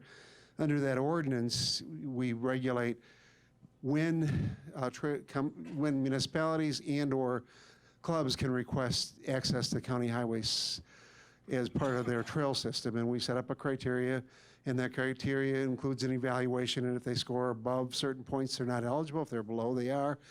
and the highway commissioner advances the request onto the sheriff's department. The sheriff's department has routinely rejected those requests because of concerns over speed limit and enforceability, and pointing out that there are differences between what the county does and what the local towns do. This is an effort to change our ordinance and saying that in order to be considered for use of the county trunk highway system, you will need to, as a township, adopt an ordinance similar to ours in terms of hours of operation, speeds, and other things, bringing uniformity throughout the county. And the advantage is the sheriff's office will then enforce it. Their concerns were, let's take hypothetically a town line road. One town says the speed limit's 45 miles an hour, the other town says it's 35. How do they enforce it if they cross the center line? And they weren't enforcing it. And so this is an effort working with the highway department staff, the sheriff's department, and others to come up with a comprehensive plan. We've bounced it off a few of the towns, and they're generally supportive of it. They will have the option of adopting the ordinance on the local level. If they don't, then we will not be opening up the county trunk highways in those communities. If they do, we look forward to working with them on a uniform basis. And if this doesn't pass, we continue to have the regulations that Supervisor Christensen is concerned about in place. So this is repeal, recreate, and bring uniformity. Any further discussion on item D, 14B, repealing, recreating the ordinance regarding ATV, UTV? Okay. Item number D, 14C, an ordinance amending General Code of Ordinances for Marathon County, Chapter 21, Non-Metallic Reclamation Code, Ordinance 29-19. And I will make an announcement that the red line copy that you have for some reason is problematic. At best, there's some errors. Talking to the CPZ director, you will get a new copy in an email tomorrow, along with the completed copy, the unredlined version that is up for consideration. That it was at the time of the public hearing, the completed code was correct, but for some reason, the draft, when it got included in the packet, is problematic. So that will be corrected and going out on tomorrow. Any questions on that as it's looks to address and come in compliance with the state ADCAP 151 or ADCAP? As far as the regulations, we're bringing this into compliance with the state? Okay. Any questions on that agenda item? Supervisor White. Thank you, Mr. Chair. You brought up the issues that I found when I read through that. I found it very confusing. Thank you. Absolutely. Any other questions on that agenda item? Okay, under 15, resolutions. Item D, 15A, a resolution sponsored by County Board Supervisors pursuant to Rule 17. Item D, 15AA, adopting a redistricting plan that reduces the number of Marathon County supervisory districts from 38 to 19, effective as of the spring election, April 2020. Resolution 60-19. I will provide a little bit of information. This resolution was discussed by the Executive Committee. It did not come out of the Executive Committee. The Executive Committee voted it down 4-3. However, under our rules that this board adopts and adopted at its organizational meeting back in April of 2018, Rule 17 says if two supervisors wish to bring something that has not been forwarded to the board from committee have the right to request that that be brought to the board. There has been 2 supervisors that have indicated that they want to bring this resolution to the board for its discussion, and so that's how it appears. So any questions on this resolution?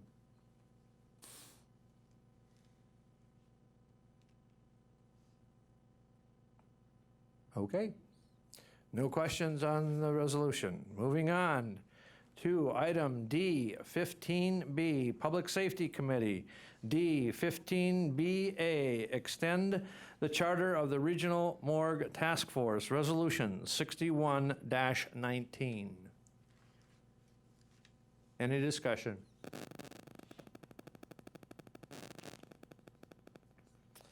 Okay, from Environmental Resources Committee, item D15CA, approving North Central Wisconsin Stormwater Management Coalition Memorandum of Agreement among Marathon County, the City of Wausau, the villages of Weston, Cronenwitter, Rothschild, and the Town of Rib Mountain, Resolution 62-19. Any discussion?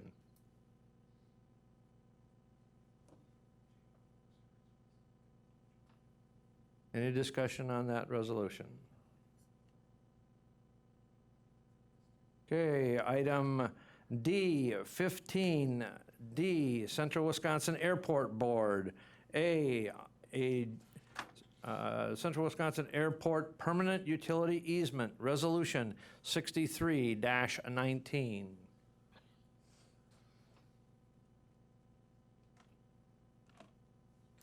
From Human Resources, Finance and Property Committee, item D15EA, approved 2019 budget transfers for Marathon County Department of Appropriations, Resolution 64-19.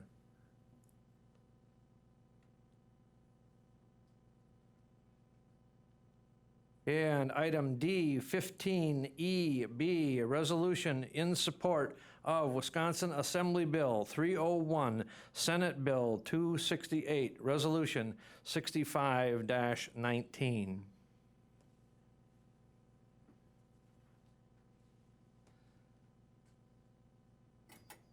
Okay, item D15EC, a resolution awarding the sale of $9,590,000 general obligation promissory notes, Series 2019A, Resolution 66-19.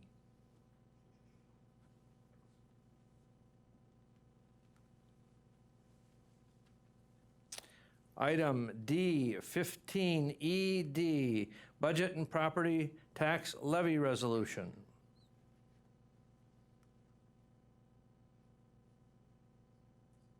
Okay, we will move on to the budget hearing. The budget message and summary will be provided by the administrator. Administrator Carter, please. Good evening, everyone. I'm tired already. I don't know about you, but I'll do the best I can to try to move you through this. What's wrong? Oh, you can open up the packet? All right.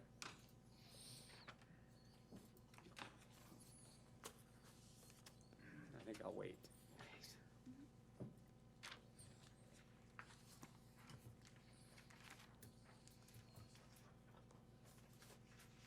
Anybody got a handheld one that's on? I'll work on that. Use this one here. Hold on. There we go. Chrissy, you're going to keep me up to speed on terms of the slides when we get there? First of all, let me tell you some of the important part, and that is the impact of the budget. To understand the budget where it stands, you have to understand the 15-year cumulative impact of state-imposed levy caps. We are going to reduce our tax rate by 8 cents this year, not because it's a good decision, not because it's our first choice, because that's the most that we can tax. So our tax rate will go down by 8 cents. The amount we take in from property will go up $1.2 million. How does that happen? what happens is you have an increase in what's called your equalized value. Kelly, I don't know how much experience you have with this, but you know, equalized value is the valuation of all the various properties in Marathon County. It goes to, at municipal level, it's called assessed values. Then they equalize it amongst communities in some process that I describe as hocus pocus, but that's what we base our county tax levy on. So we're going to have a lower tax rate. If your assessment didn't go up, you would think it would be your house was so many thousand, you save 8 cents, but that equalization process makes it not that clear. It's really hard to say because it gets assessed amongst various communities. But you know, one of your choices today isn't to spend more money. Okay, you don't have that choice. That choice was taken away from you by both parties. Started in the Doyle administration, has continued through the Walker administration, and continues in place now, and has a cumulative impact on things. So some of the things that you heard here. Now I'm gonna have a hard time changing my pages here because a couple of things that I did to adjust the budget, and I'll tell you, they're always a risk. You know, we had intended, oh, excuse me, I'm on page 3 of the budget. I'm talking about adjustments to the budget. Last year, if you remember, I backed out 2% of the payroll of the corrections department, the jail people, and the highway department. Now, the basis for that is that most private sector employers and most larger sector public employers, including the state, routinely back out a percentage of payroll because they know that there's always going to be turnover. In the past, last year I backed out 200,000, this year I backed out 100,000. That is why most private sector employers would do between 5 and 7%. This is a very low risk. This is less than 0.5% of total payroll, of levy-supported total payroll. So it is a very safe position, and I'm not worried about it at all. But one thing I just want to point out to you, the reason I did that is to loosen up some money so that you could fund some of the things that I thought were most important. The one thing I want to point out, though, is that budgeting closer doesn't save any money. You know, it doesn't save any money. You still have your same accounts. It's just that you're not over budgeting for salaries. And what happens in our system is if you over budget for salaries, it goes out in not the next year, but the year after, it's spent for capital. And you'll see that by budgeting closer, which we've been doing in all the budgets that I've presented, I started with 2008 for the 2009 budget. We have been budgeting closer. And you will see when I get to the chart, the amount that we have available for capital has gone down a lot. And we've had to borrow more. I think that's, if you think about the state budget, when they put those levy caps on, well, first of all, it's built in a foundation of lack of confidence in the decision-making ability of local officials. If it's based in something else, explain it to me. So what you're seeing is that, oh, I lost my train of thought there. It was a really important thought, but it'll come back to me sometime. You know, what you're seeing in terms of the levy caps is you're seeing that we are borrowing more. And the people who put that in place, I'm certain, were not thinking that it would be better public policy to have what I'll call maintenance currently paid for, or at that time was paid for by tax appropriated at the year of, now being borrowed for. It was always taught that you have a bridge that's going to last for 25 years, you finance it over 25 years. But a lot of what we're talking about is repaving, upgrading county roads. And it's really not, you're not getting a new highway U, you're not getting a new highway M, you're getting the same road fixed up on a 20-year cycle. So that has been one of the unintended consequences. If we don't do anything else, we got to get better at communicating this to our state representatives because it's not unique to us. They all say it doesn't happen, but if they don't hear from the people in their districts, this will never change. The next one I talked about is the amount of state sales tax. Now, we are budgeting the full amount. When you get to the chart, I'll show you that in the past we have under budgeted by $500,000 and $1 million in some of my earlier years because we're always worried about a recession. Okay, remember we started in 2008. One came up real fast. That between 2008, 2009, 2010, we were in recession. And state sales tax will really change. It's not like property values. When people stop purchasing things, that could go down a lot. I don't have a cushion this year to build anything in. Whatever WCA projected, that's exactly the number we put in. That added $479,000 to our budget. We couldn't sit around and say, okay, well, we'll keep that as a cushion because we don't have the cushion. We have too many immediate needs. New positions, I'm gonna go to page 6. The easiest way to explain it is to go to page 6, which is a summary. We've been talking about new positions at various committees, mostly the Finance and Human Resources Committee, really all year. The District Attorney's Office, we just heard plenty about, is going to receive no new county positions.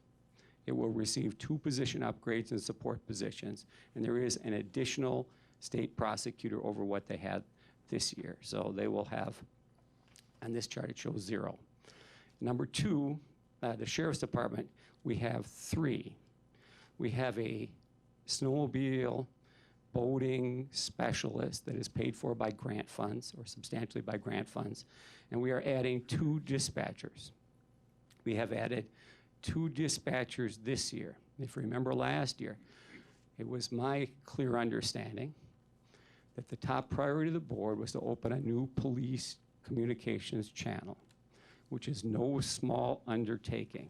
It requires 6 dispatchers to open it.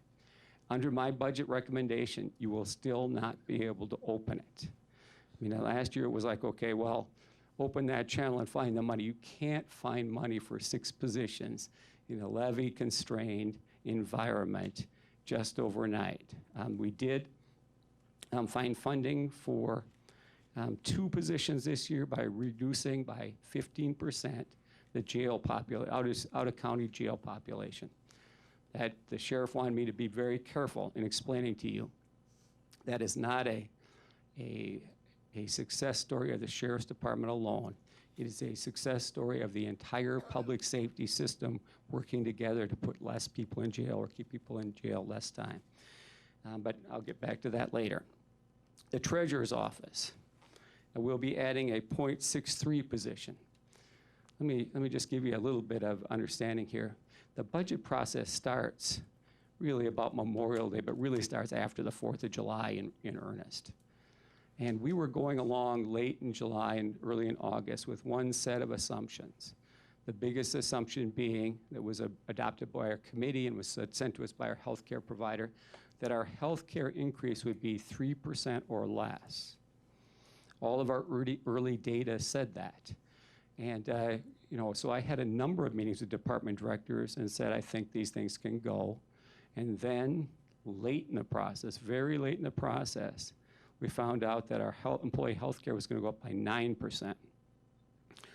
9% of $1 million a month is a really big number.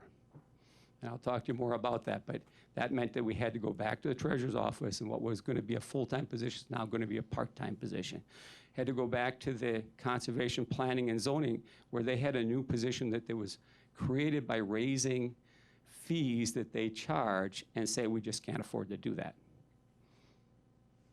So these are the kinds of decisions that had to be made when you're talking about positions. You don't want to apply one-time money because you have an ongoing expense.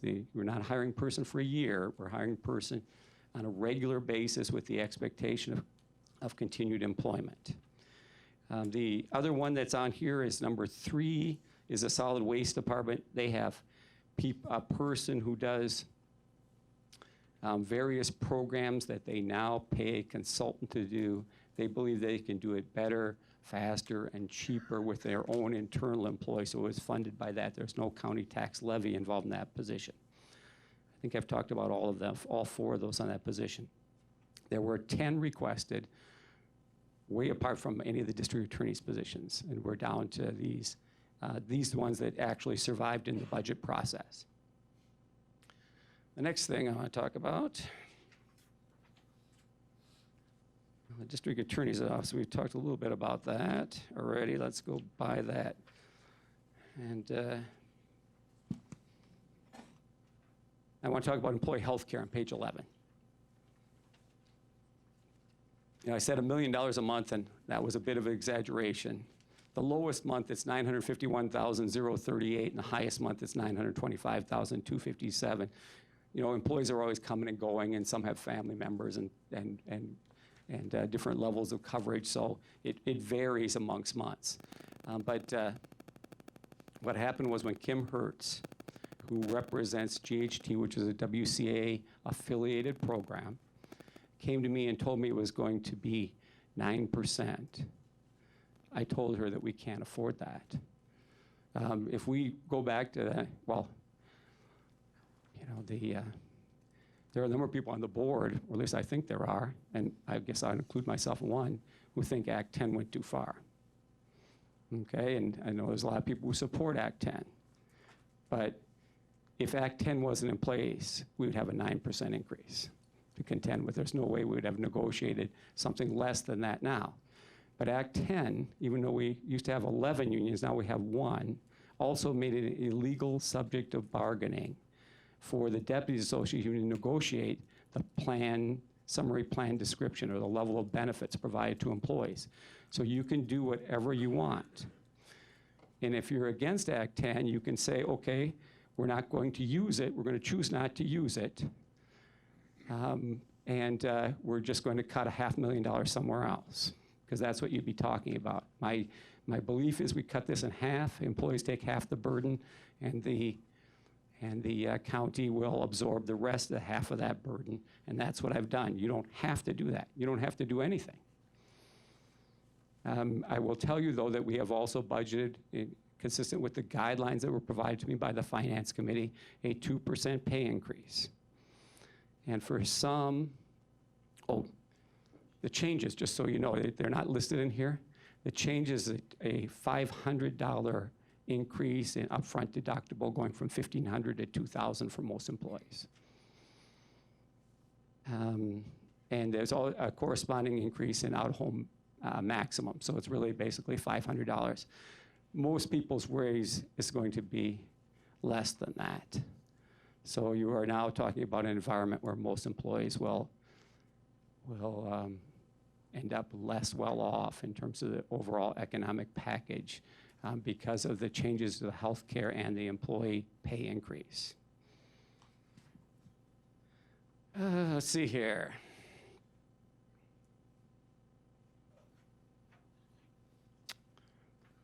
Let's see here. The one thing I wanted to talk about too is the working capital fund.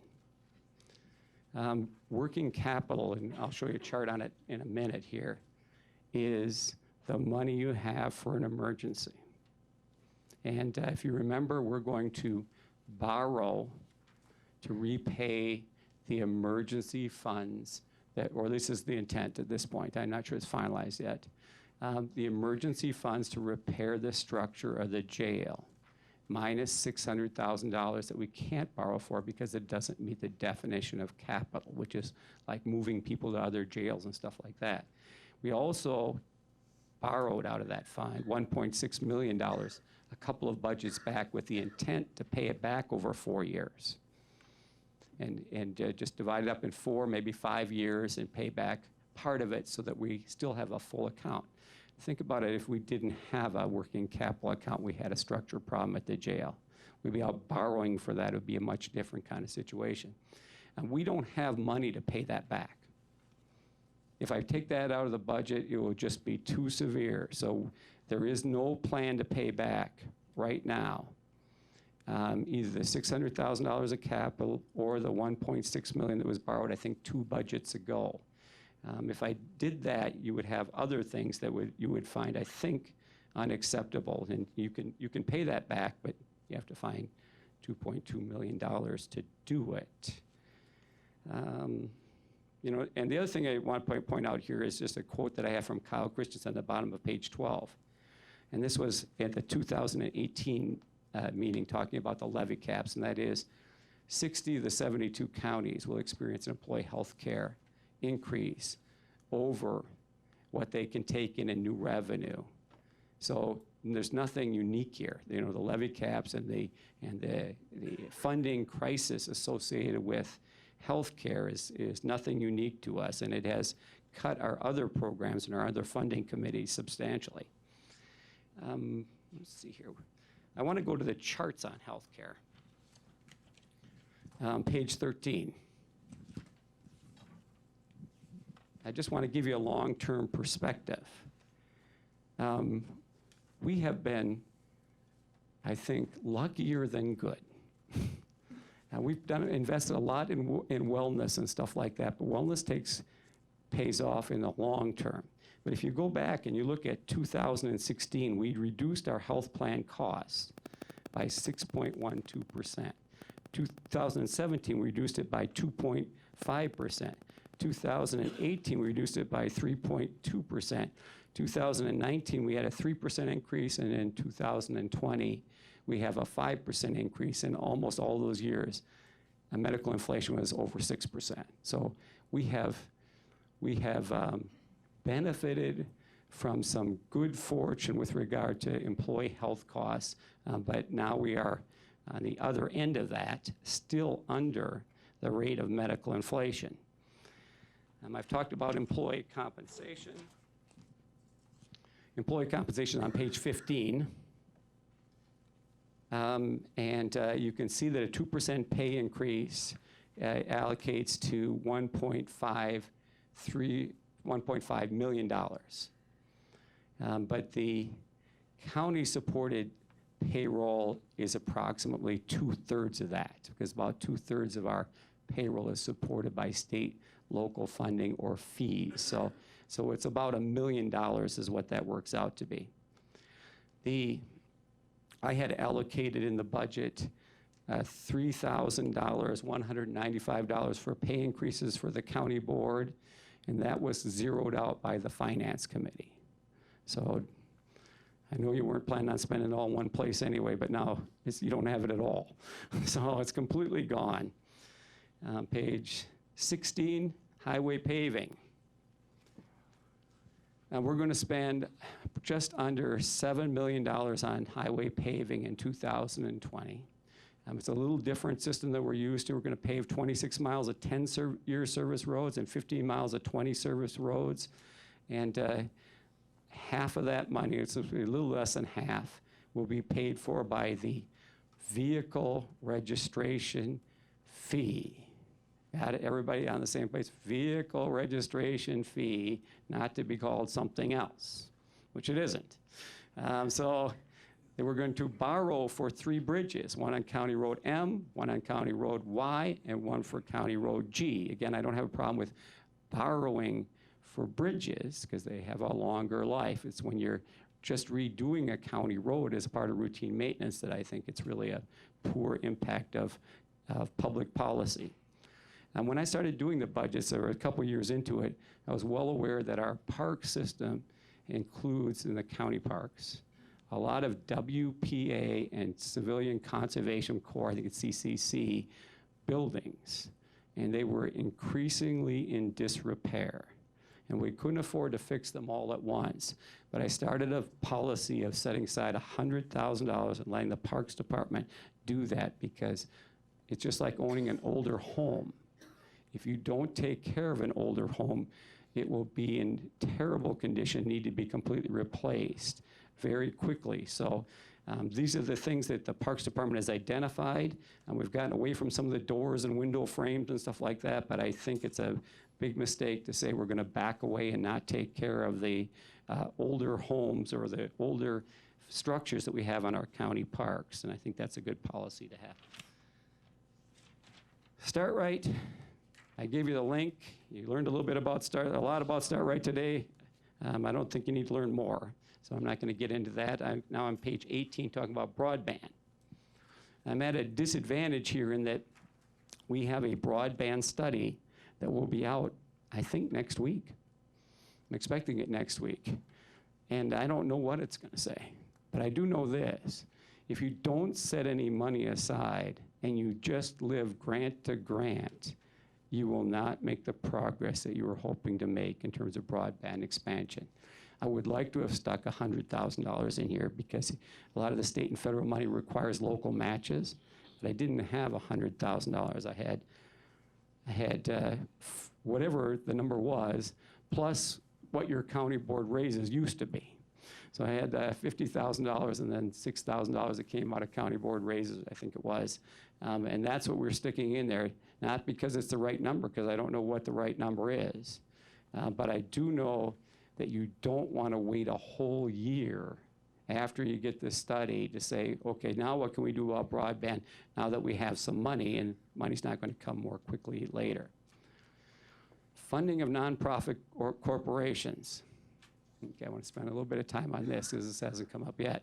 I know it's a matter of great concern to people, and it should be. I have been here for 31 and a half years, and for 25 years I've heard board people complain, why are we funding nonprofit agencies when they can raise money in the community elsewise? If we haven't got enough money to fund all of our mandates, why are we funding outside organizations?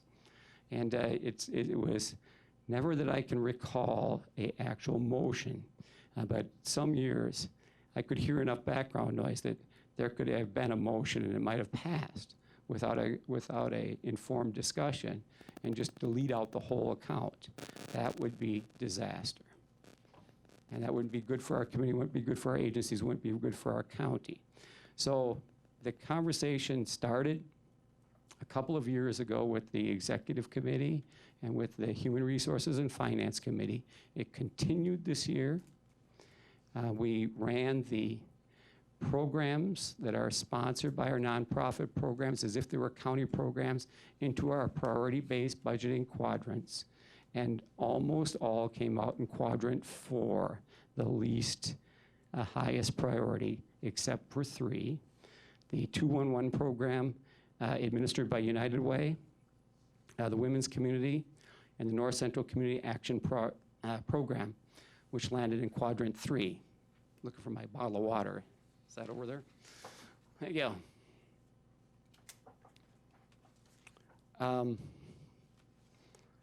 You know, the intent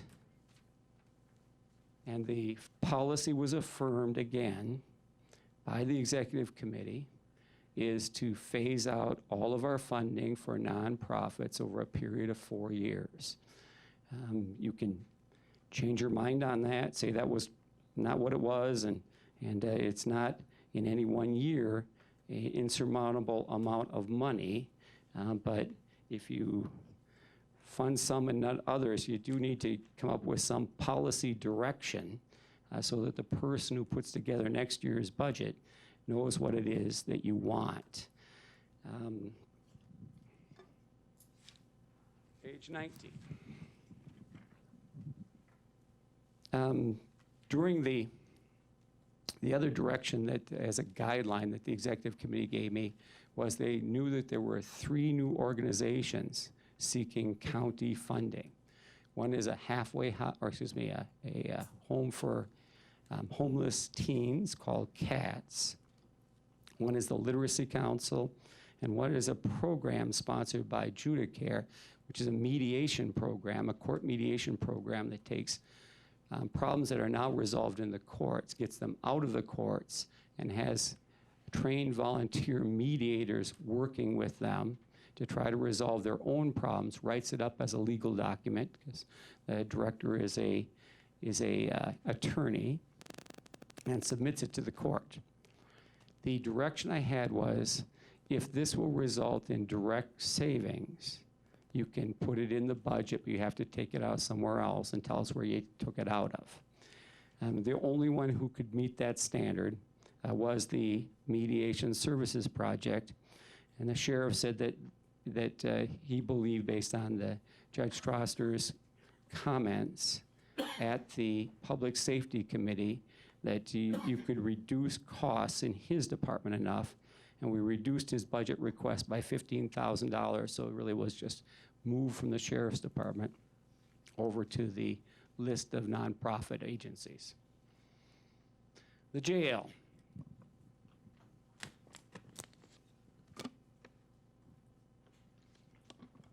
The jail is the gift that just keeps on giving. And it never quits.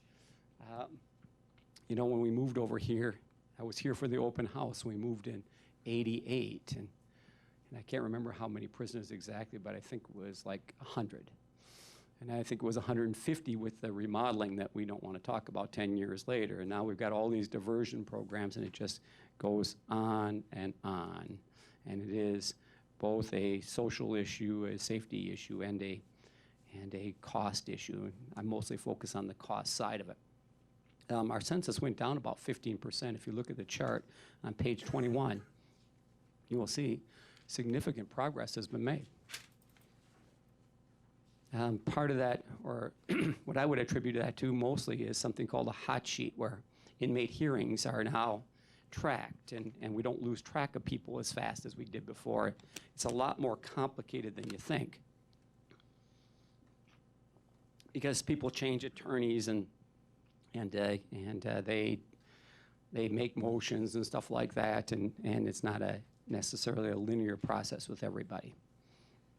But our average jail census is 358, which is quite an improvement over last year's 392 or 93, and 2017's 400. So we're making good progress there.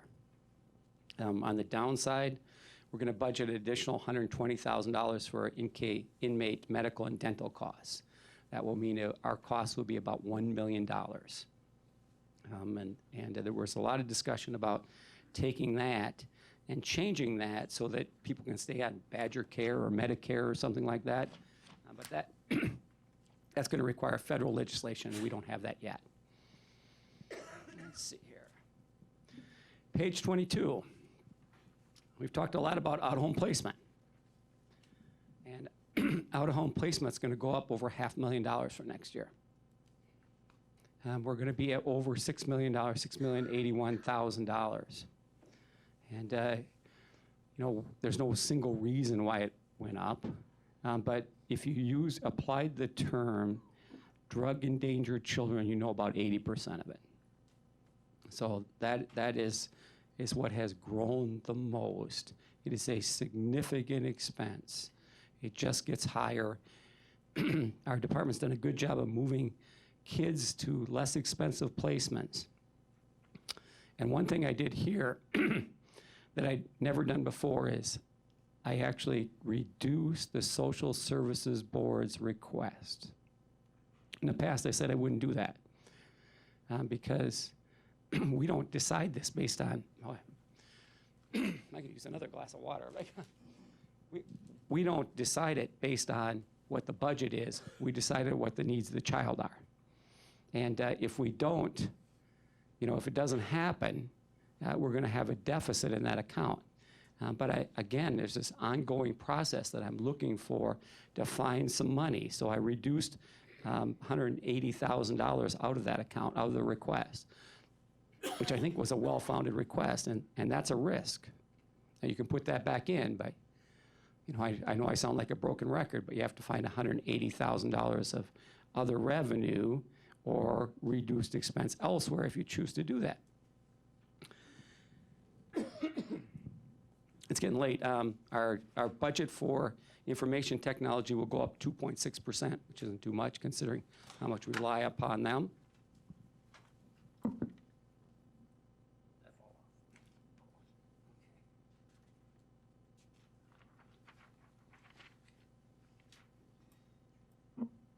The healthcare centers will be funded at the same level they were last year.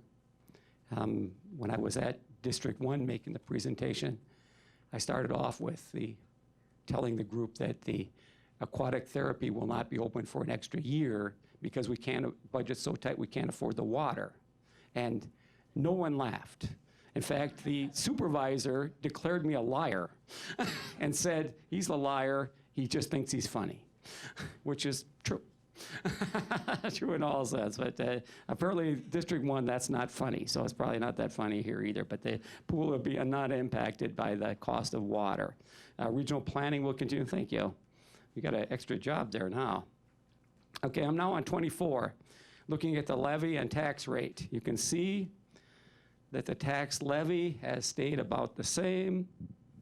even though our costs have gone up, particularly the costs associated with healthcare and other jail and out-of-home placements. But our tax levy has dropped a lot.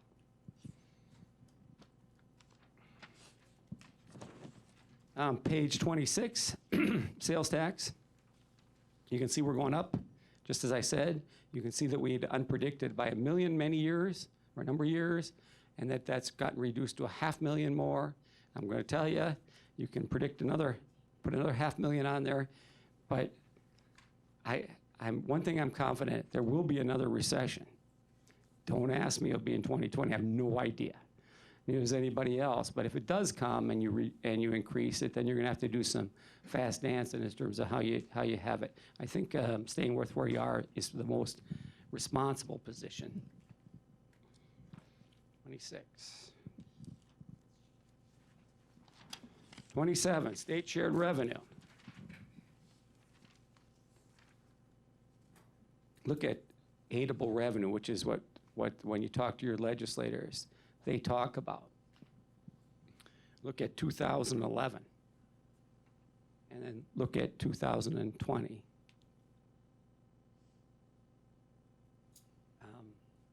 They balance the state budget by reducing the amount that they give to us. And you can see how much has gone up since 2012, nothing. Even though our costs gone up. The utility is aided by something called Weston 4. Without Weston 4, we wouldn't get anything. So we're lucky to have that in our community, even though it serves other counties. I'm chairing a committee to try to increase our county share of that. We proposed legislation in the budget and didn't get anywhere, but we're continuing to do that. You can see we get $5.6 million in various forms from the state, very important. 28, fund balance policy.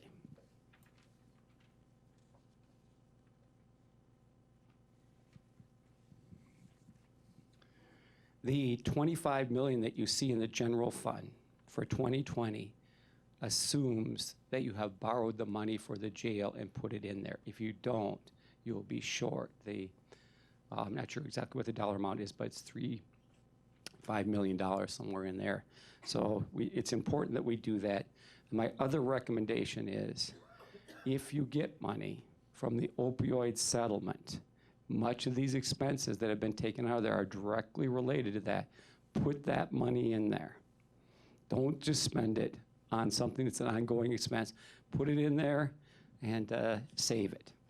Save it for the day when you really need it. 5-year capital. If you look at that little chart on the bottom there, the CIP, 2014 was a very good year. We funded the whole plan. But look what has happened since. We were usually running, without that 1 year, little lower, a little higher than 5 million. But now we're running a little higher, a little lower than 2 million. And we're making that up by borrowing. As we've realized that deferring putting on roofs, deferring maintenance is just kicking the can down the road. And that really doesn't serve you in the long run. Page 30. Your policy is that we fund $700,000 for contingency. On the first draft, that's what I had in there. But on this draft, I have $550,000, which is what we have this year. That is a risk. Again, I know I sound like a broken record. I'm trying to nibble around the edges and find some money to do things. And you can put that back in there and be consistent with your policy. All you have to do is find $150,000 in new revenue or cut $150,000 out of something else.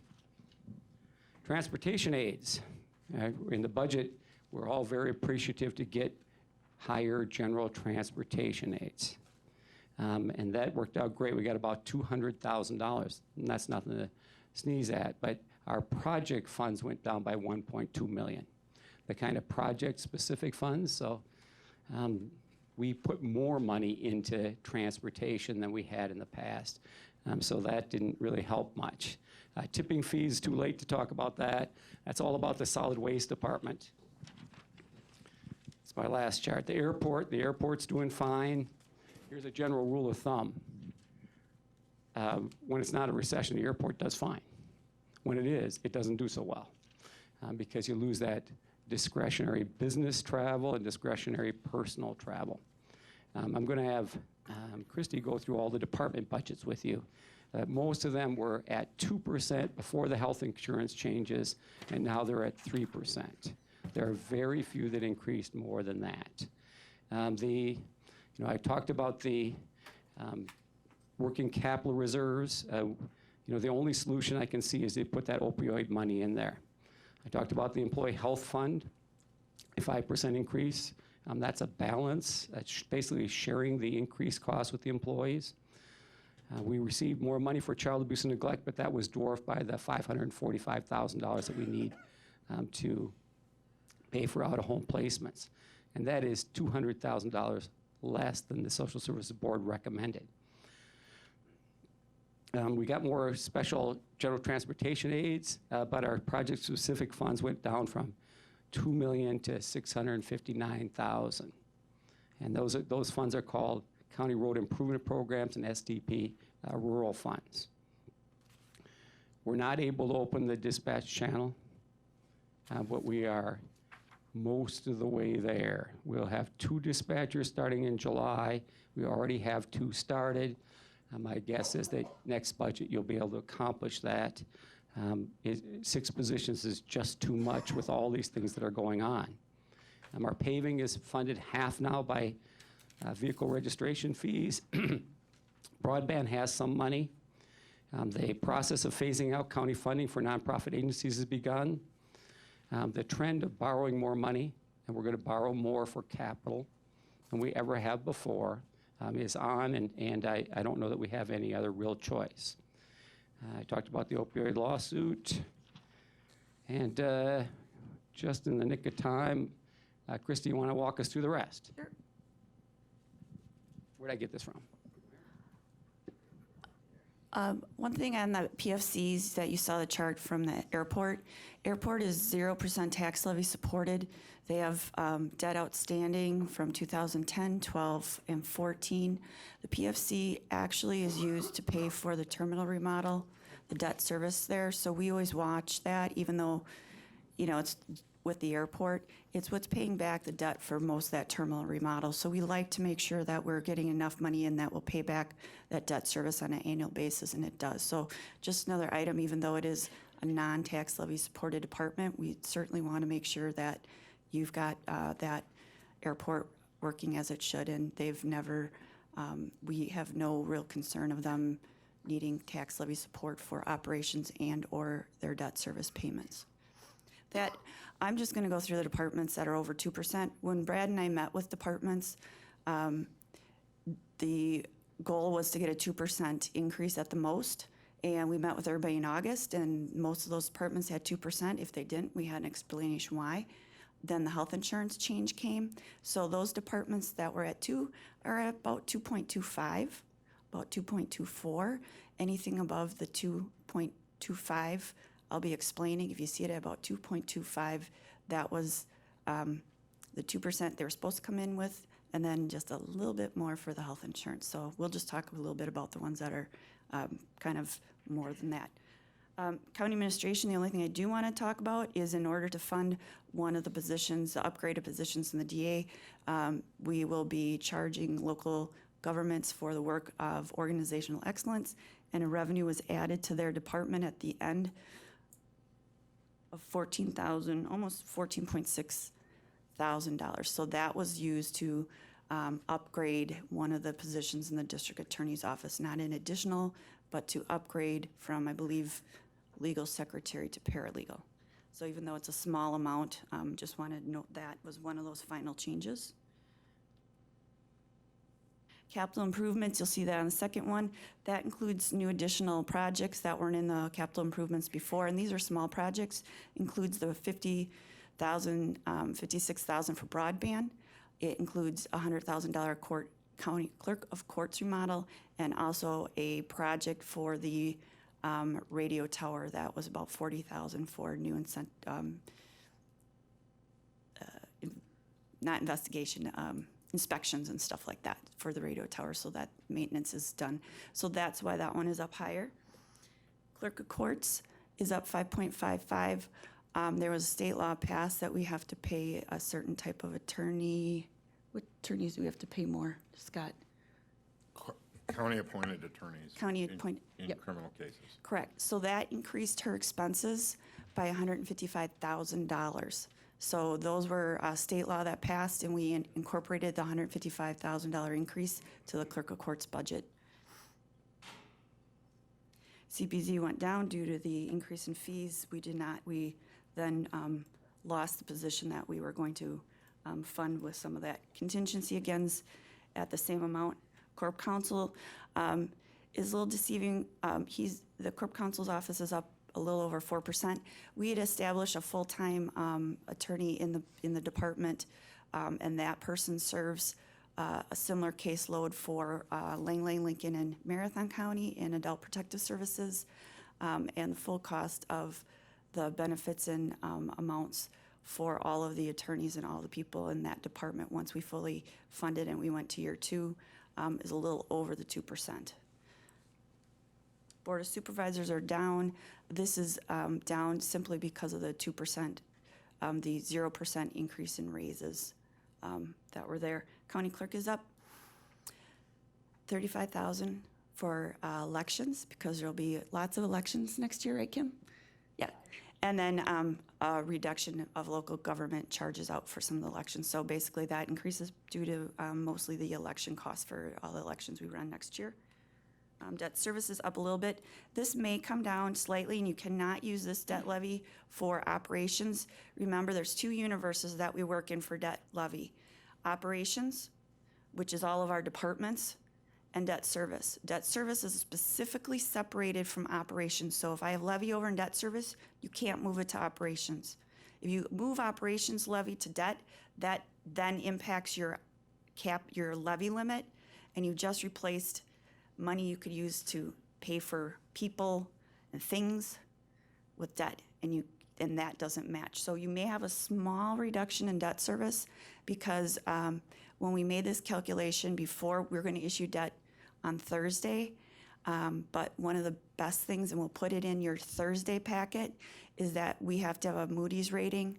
We had a conversation with them not last Friday, the Friday before, and very late Friday afternoon, they reaffirmed our AA1 with a stable outlook, which means less costs in borrowing. So we believe that the amount we put in for the interest payment for the 2019 debt for next year will be a little bit lower, and that's because of our very stable economic outlook and our very conservative approach here. So that's extremely good news.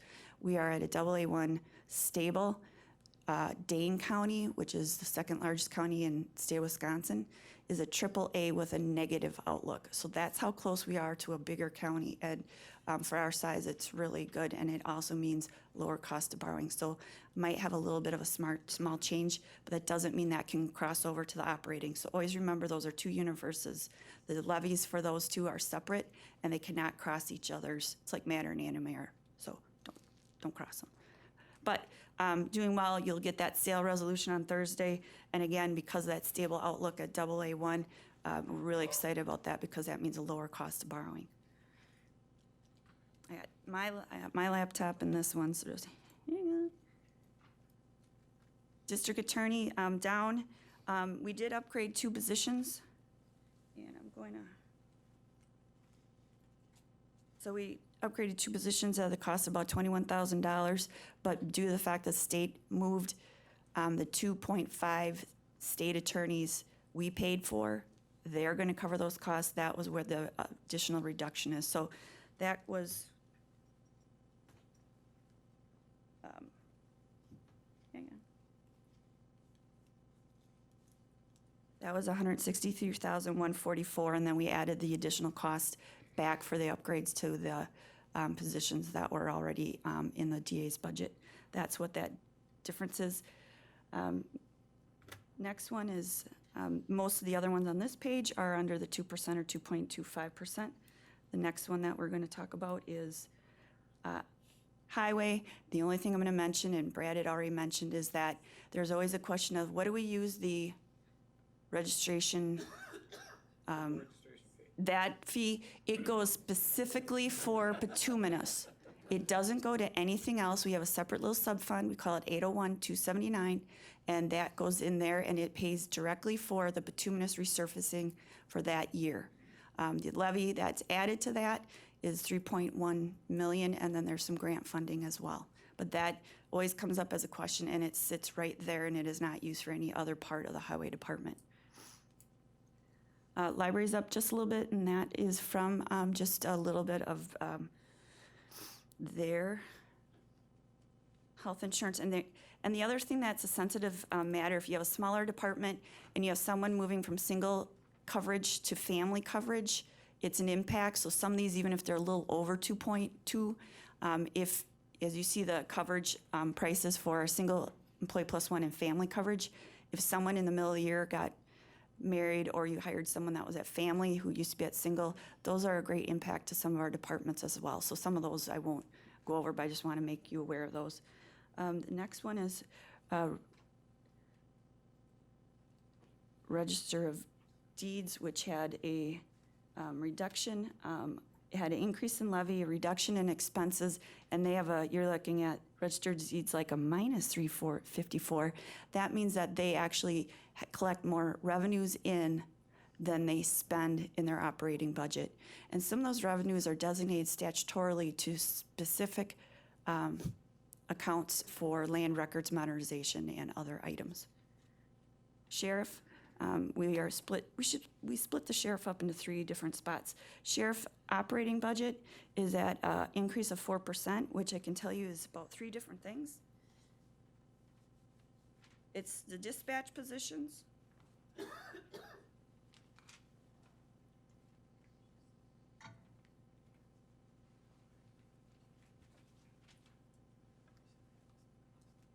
It's dispatch positions of about $156,000. Radio equipment, because we, again, need to do some maintenance and monitoring of our radio equipment. There's $50,000 in there for that we hadn't anticipated or put in past. And then just a slight increase in the benefit cost of the security officers of $5,000. That's what makes up that 4.3% on the regular sheriff's department. The jail adult corrections, you have, like Brad said, $120,000 in additional medical costs, which is really the impact on that one. And then the last one is our shelter home, which is slightly over the 2%, but basically just a little bit of costs and benefits. With that, social services child support is 3.5. We already talked about the increase of over $500,000 in out-of-home placement. That's pretty obvious to explain why the increase is there. Solid waste, again, is a zero tax levy. You saw the tipping fees, which fully fund the operations of the landfill. They fund the escrow accounts that we have to hold with the DNR for long-term care and closure, and also for the expansion of Bluebird Ridge into phase 4, 5, and 6, I believe. Support for other agencies we'll talk about in a little bit. That's where those reductions are to the nonprofits. We also put our ADRC, the North Central Regional Planning, the data center, and also the healthcare center. So anything that we pay a lump sum amount to is put in that. A transfer between funds is moving money in between all of the little spots that has to go. That needs to equal each other or the budget won't bounce.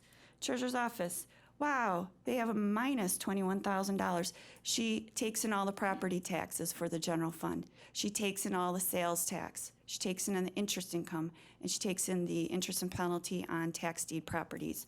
The increase, there's an increase of $479,000 to sales tax and a reduction or an increase in our operating for the 0.63 FTE that we added in the department.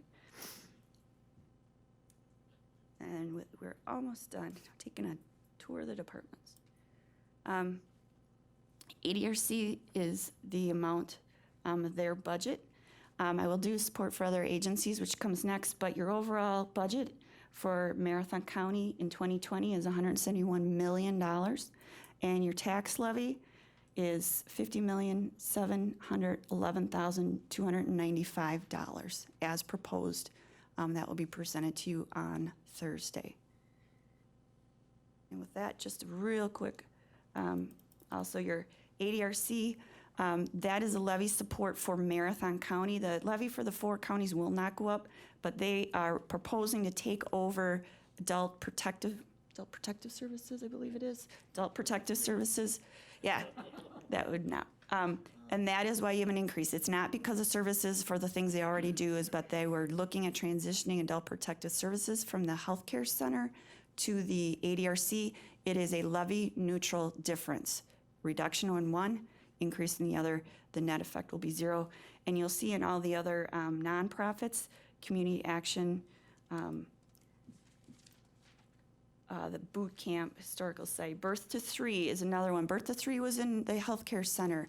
It has been moved to special education, but we separated it out separate because special education by law cannot levy a tax by itself and needs to be appropriated through the county, but it's new to their department for this year. So again, Birth to 3 is in special education this year. In previous years, it was in the healthcare center, so it's a net effect of 0 to the levy. But we wanted to highlight as a new change. The others, again, are reductions of the 25%.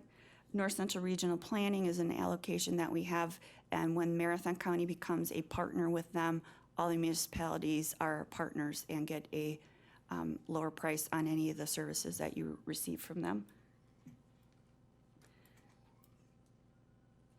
The IT, City County IT Commission is in there. We talked about them already. The healthcare center is going to be the amount that you see is reduced, but if you see the reduction to the healthcare center 912, you add up the Birth to 3 and the ADRC increase, it should be the same dollar amount. That is where that money went. And with that, you came back to the front page of the support for other agencies, and that is all of the departments plus the support for other agencies for Marathon County. And with that, there's one last item that I wanted to I think that's it. So yeah, that's all of them. So if anybody has any questions. Supervisor Robinson. I don't know if this is better directed at you or others, but I thought that as part of the effort to increase the salaries for the public defenders, that would reduce the demand on the county-appointed attorneys, and yet you were reflecting a significant increase in those costs. I know that the rates went up from the $70 to $100, but will we realize any corresponding savings now that there should be more public defenders available and the private bar will be picking up some of that workload? So is that a accurate reflection of our increased costs, or should we, I know the cost will go up because of the $30 increase, but will the utilization go down because of the public defender? I don't know the answer to that question. I'm not sure what the numbers were that they estimated. It might be that they estimated the numbers would go down, and that was still the cost estimate. Can try to get better definition on that. Okay, any other questions for Christy before we go into the public hearing portion? Yes, I have a question. Please use your request to speak. I did. I guess it didn't go through or something. Supervisor Lowe first, and then Supervisor Krause. Supervisor Lowe. Oh, thank you, Mr. Chair. I wanted to wait until we talked about the budget to talk about the resolution to cut the board by half because it relates to the budget. And so the 25% reduction to the nonprofits, the resolution is related to it because the cut to the board would be a savings in pay to the board to pay for the cut to the nonprofits. So I just wanted to make everyone aware of that, especially those of you who are here for the nonprofit part of it. Also, I just wanted to say also that Supervisor Johnson isn't here tonight because he's in Florida taking care of his brother, which has cancer. He is taking care of his brother. And it just made sense that Supervisor Johnson and I would support this resolution, because if the counties were, if we were to be reduced, Supervisor Johnson and I, our districts would be combined. And so we both agreed that if we were to run against each other, we both would be very glad to do it. So that's why he came to me to sponsor this resolution. So I think it's a very important, I think it's important to fund our nonprofits because they do a lot for our communities. And I think that is important too, that we cut the fat from our county board to streamline the process. And so I'm for the resolution, and so I hope you guys are too. And I really think that the best part of it is that we're saving money for our nonprofits, which do serve our communities on a very great and social justice level. So.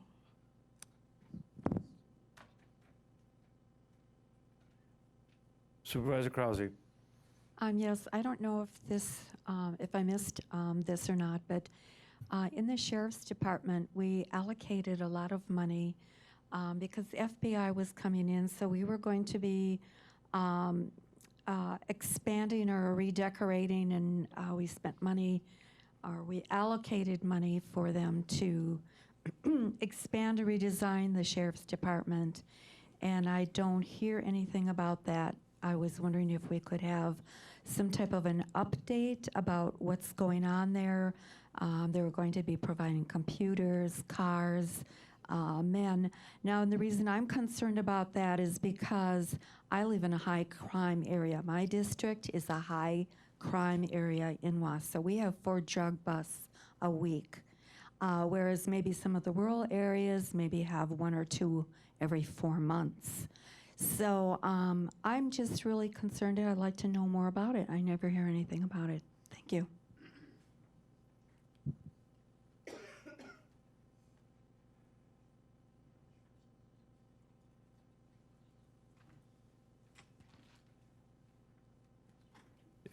I guess I would like to try to encourage people to allow us to go into the public hearing portion of the budget at this point and allow the public to have their input on the budget. We do have, after the closing of the public hearing, we have set out, allocated under item F, budget discussion by board members on the proposed 2020 budget.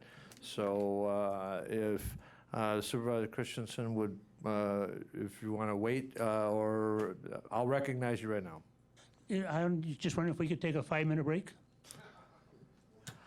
All right, we will take a 5-minute recess. Let's be back by 20 after.